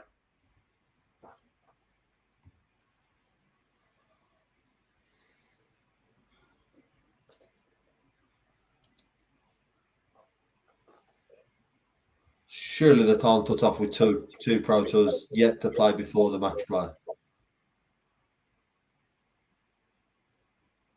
I would be surprised. I might be wrong, but I thought those Players' Championships would be in there. Does feel a bit short notice to turn it around, you know. Monday, Tuesday to the Saturday. All in the UK? Not really. You've got to think. Probably by then. Yeah, but probably by then, what? 29, 28, 29 of the field are already confirmed, or is Dudas confirmed? Yeah, but that means they've got to do the draw Tuesday, get the schedule out Wednesday or Thursday to sell the remaining tickets for what, Saturday start? There's no tickets left. Yeah, tickets have as good as done. I think there's. The boys were saying at the weekend, there's only tickets for the women's match play left. Everything else is gone.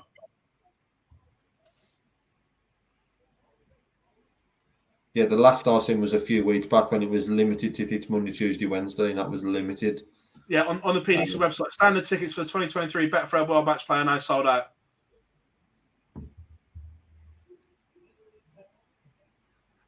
That money was coming to me.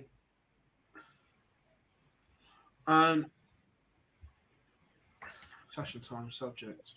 I will for next week's show. I will get clarification from the PDC, and I'll message Dave and find out which ones are in and which ones aren't. Surely they have to be. You can't cut off there.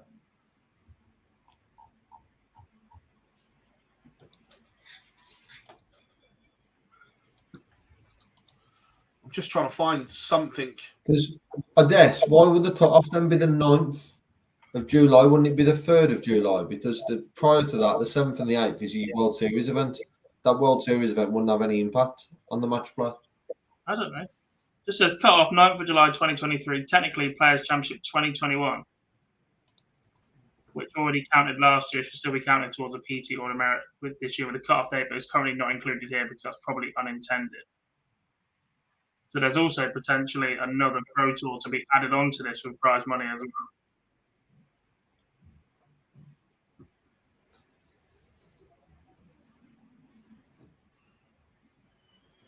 We'll get some clarification.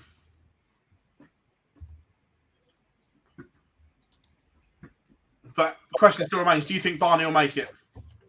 Yes. No. I think he will. No. Probably needs about $4,000.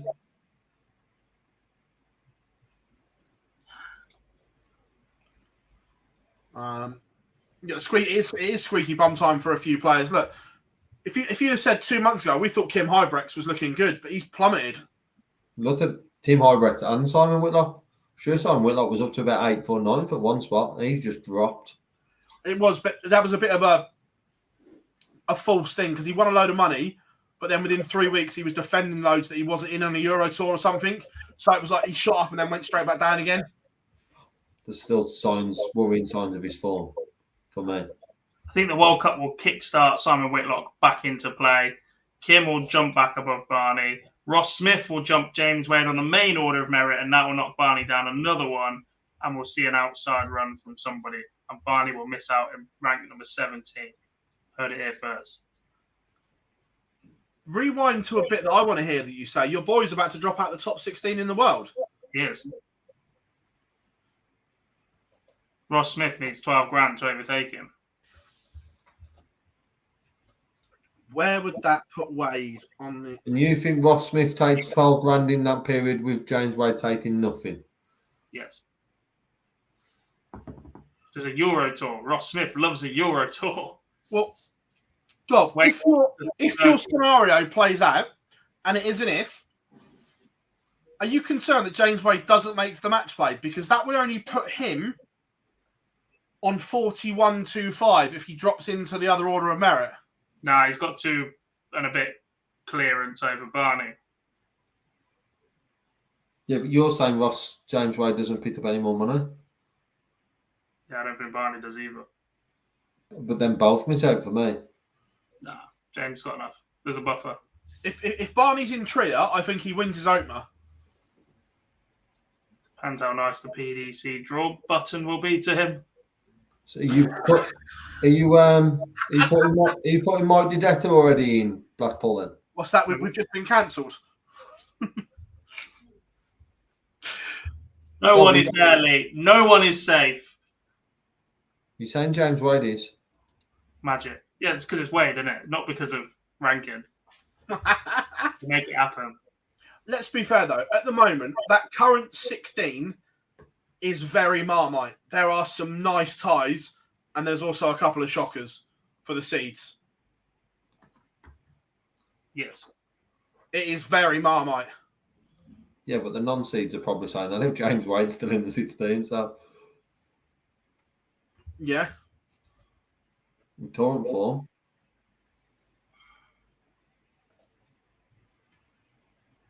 There's a couple. You'd look at the bottom 2 currently. If you're a non-seed, you look at 15 and 16, and Searle's not in great form, and neither is Wade. Have you got the list for Trier up in front of you, Boise, as you knew who was there? No. However, if you are on the match play race, it tells you whose money's already on. Does it? Yes. Includes ET10. Yeah. I think Matt Campbell may have a little bit of a rush and a run here. I'm not saying he makes it. Wade is also at ET10 and not seeded. James doesn't score heavy enough anymore. You don't score heavy enough. All right, what's wrong with 45s? Nothing. Simon is at ET10. That took a while to come up. Looking back now, Hideka isn't. Beaton isn't. Anderson Ian is. Dolan is. Looking back now, Jim Williams' strange decisions to miss Pro Tours and go home after the Saturday last time out, he would have been right in this equation. Yeah, he's made some strange ones, hasn't he? I don't get. Look, I appreciate that we've interviewed him many times and he thinks a lot differently to others, but I question it. I really do. Part of me questions if Jim has the drive to be a professional dart player. I'm being clearly honest. He does. I think if the BDO tour or WDF tour was more reliable, he would arguably go back to that route in his career. He never looks like he's got the bit between his teeth or that just aggression in himself to be ruthless. No, I agree. But with someone like that, would there be a drive to be at the Winter Gardens? Where it can be a brutal place if you haven't got that drive. We've seen it before. I think it can. I think it would be that. I'm not sure he's got the heart to do it week in, week out. For the World Cup, I think for the group stages there will still be joint walk-ons, but I think we'll get team walk-ons later on in the tournament. That'll be interesting. Well, who picks the song or what songs are picked? Yeah. Because surely it's not going to be national anthems. Well, what would it? We'll start with England. What would it be? You can't just have Vindaloo. It's already associated to another sport. James Richardson did it against Barney. Got Ali Pali rocking. Yeah, so he did it as an individual wartime, but we're talking about for a nation. Yeah, Vindaloo. Nah. Remix of Swing Low for the Rugby World Cup team. I want to see MVG and Danny Noppert coming on to Rick Astley. One It Wonder. Wales would walk on to either Tom Jones or Stereophonics, wouldn't they? Let's be honest. Yeah. It's not about to be Charlotte fucking Church, so... The song they'd want to use, they're not allowed to. Yeah. Yes. Does that apply in Germany? Broadcast, isn't it? Sky have final sound and walk-ons. Sky can suck a fat one. Bit of Oasis wouldn't go amiss for Team England. Yeah? Probably. You grow up. Nah.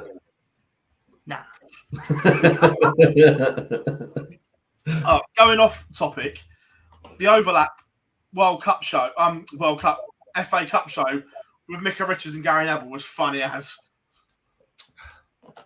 You got too much time on your hands, mate. We've all been working. I watched 1 and 2. I haven't watched 3. There's 3. I've watched it all. I've just seen the clips on TikTok. 1 and 2 is very good. However, I only seen that 3 was released after what's obviously happened, so I'm not willing to watch it back, because why would I? I was like, come on, I was a better player than you. Roy Keane's having none of it. Right, we're going to fire it open. Just get your questions in, everyone. This is the part of the show where we just let loose and we answer your questions and we go off on a tangent. But off that sort of episode and that setting, that sort of relaxed setting is how I'd like to see more of the PDC players. We've seen obviously the media that have done in America. It'd be good to see similar sort of debates, even with former players and that sort of stuff. It would be great to see in a similar sort of way for the PDC, or even, senior Super Series, any sort of competition that did that sort of set out, because it was very more relaxed and players being more open. I've got no idea what is going on. If Big Ange is the choice as it looks, then it is what it is. Yeah. Look, you were prepared to say with Ryan Mason a few weeks ago. Be thankful you've got someone else in. I just lost the will to live. Have you resigned to the fact that Harry's going? Oh, completely. He ends up playing in a red shirt. Or a white one? Nah, he wants Alan Shearer's record too much. If the two offers are on the table, he picks United over Madrid. He wants that record too much. Madrid or Bayern, I think. And he makes you a better player and makes you a better team as well. He has the same effect as Van Persie. He takes you from top 4 to title contenders. I'm not saying you win it, but he takes you to that level. Yeah, they were title contenders this year, apparently. No, they weren't. They for were about a week. Enjoy the Thursday night stop. I will be, because that means you're doing all the Premier League fallout bars next season. But what you'll realise is I don't mind the Premier League. You can't stand it. You hate working on a Thursday night, and now it's all your hustle. Yeah, because I was too busy enjoying it. That's why. I haven't, Johnny, but I'm going to go and watch it. I've seen Matt Sword of you and Andy Ruiz, which was quite good.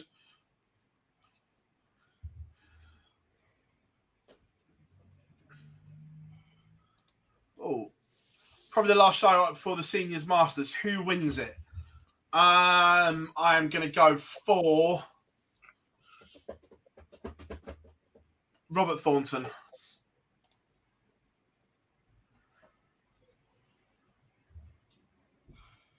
Or as an outsider, Dudbridge.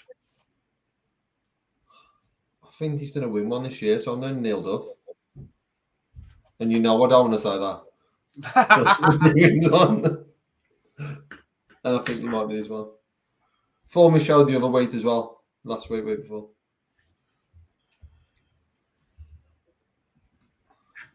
Derby's being diplomatic. Derby? Yeah, no, I'm looking for the list. I've forgotten who's playing. Yeah, I haven't seen the last episode of the documentary one yet, but I will watch it. Any of them? Oh, I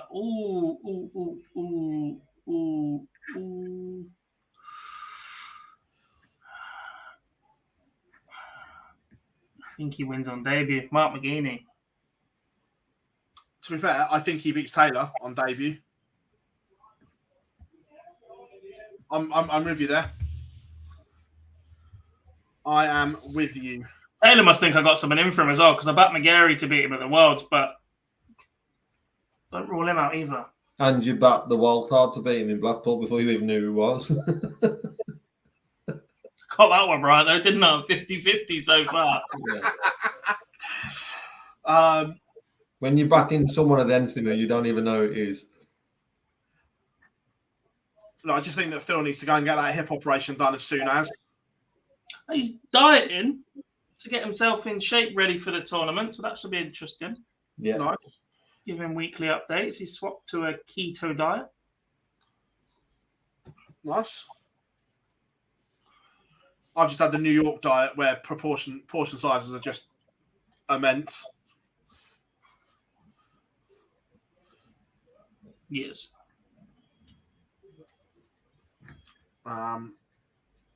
We've got Gates to win. Me and the missus decided to go on a McDonald's ban 4 days ago for a week. We're like, no, we have it too often. We've had it twice since. You're missing it, Paul. Yes.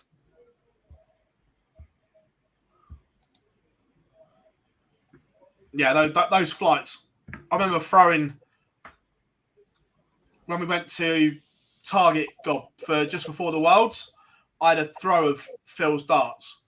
how anyone can control them with those flights on is ridiculous. That's why he's the GOAT.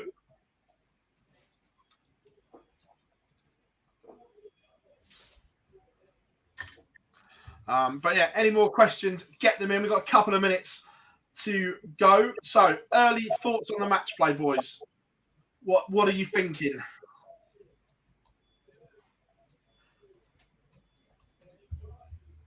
In regards to qualification, Winning it. Winning it. I'm loving the form of Rob Cross at the minute. However, I don't want to keep sitting here and saying that MVG ain't going to win stuff, and then he goes on and wins another one.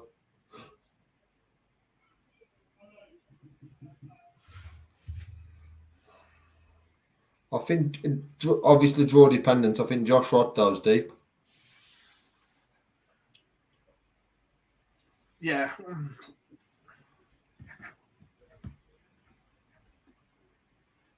Do you see Wright defending his money? No. Stupid.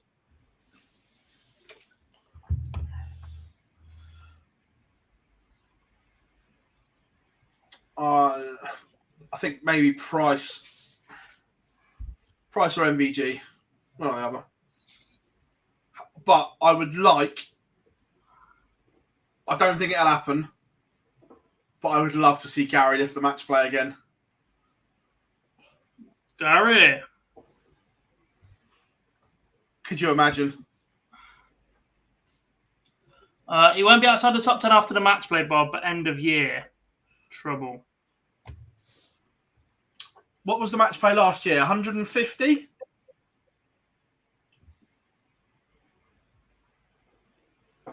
He only dropped to 12 in that race. What's he losing now? Match play was 200 last year, was it? No, 2 years ago. 150. 2021. So he potentially only drops to World 3 again. He's also defending 100 grand from Players' Championship Finals and 68.5 grand from the Grand Slam. And the Worlds as well, isn't he? Yeah. Will be by the time it rolls around, yeah.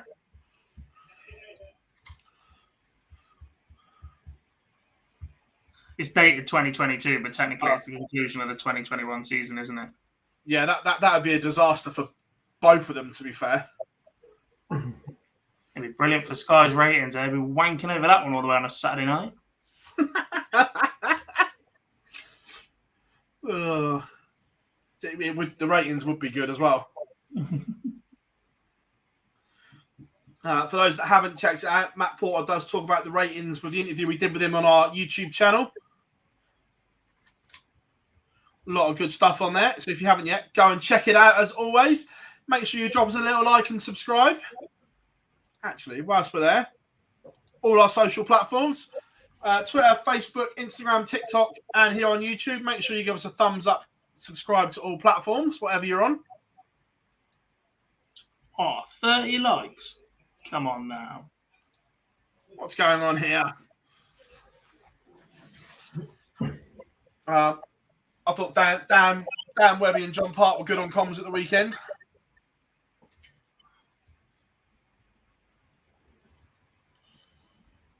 Don't disagree.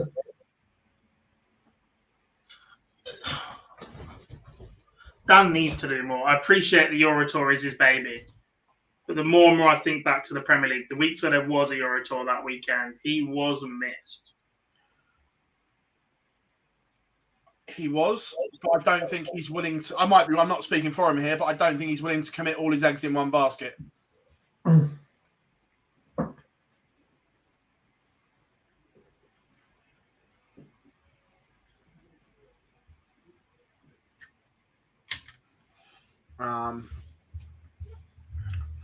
Looked like Matt caught the sun. Yeah, I think he had a nice little break.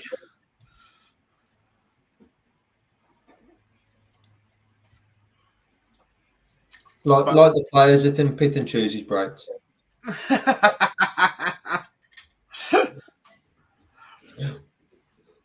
To be fair, Adam from the PDC, he's a good guy. He had a couple of nice rounds of golf at some of the courses in New York. Played at the Trump course.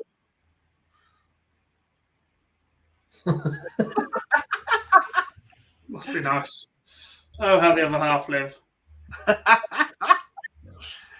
I went to watch my friend play cricket yesterday. We returned up a little bit late. Just finished his spell of 5 overs, in which the first one was a maiden, and he went for 40 and didn't take a wicket. Watched the rest of the 30 odd overs in that innings, and then watched him bat at number 8, in which he got a second ball duck. Thanks for coming, pal.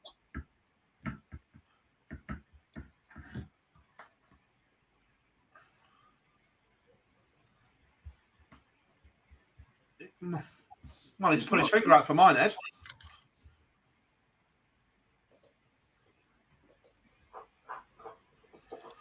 Gob's when Vodka Wednesday League's finished, or does it start again for the summer, Gob?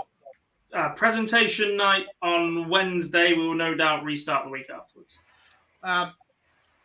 Look, I'm not going to bash ITV as a broadcaster, but out of the coverage that we see, I do think it's the worst in terms of angles we see from the darts going in.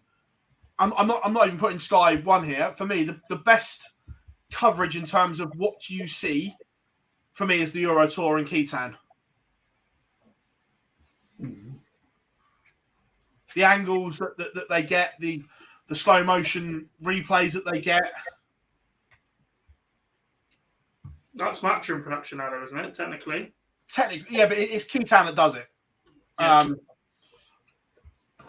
Their system is just incredible. Yes. But look, I don't know this, by the way, but if you look at the way that Matchroom changed the way they broadcast boxing, it wouldn't surprise me if going forward they do the same with darts, where it's produced in-house and they send it out.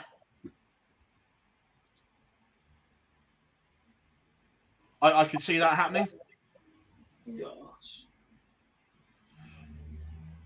But everyone, that is us coming to an end of what has been an amazing show.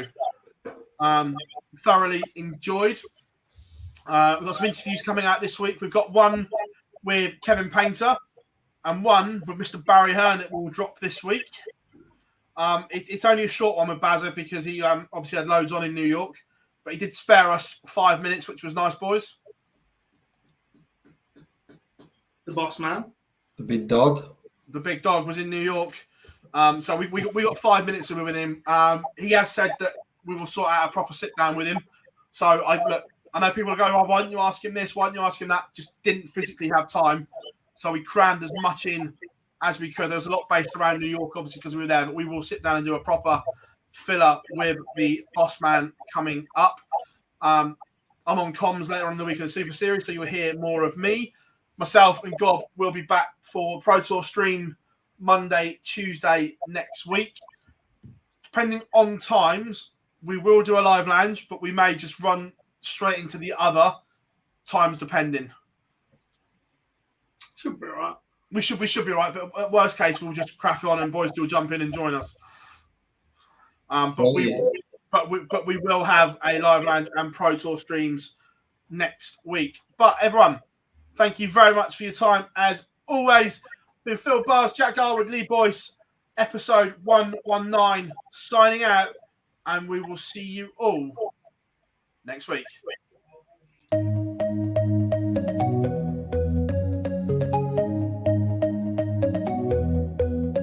Take me home, take me on a ride. I got a good feeling about the colors lighting up your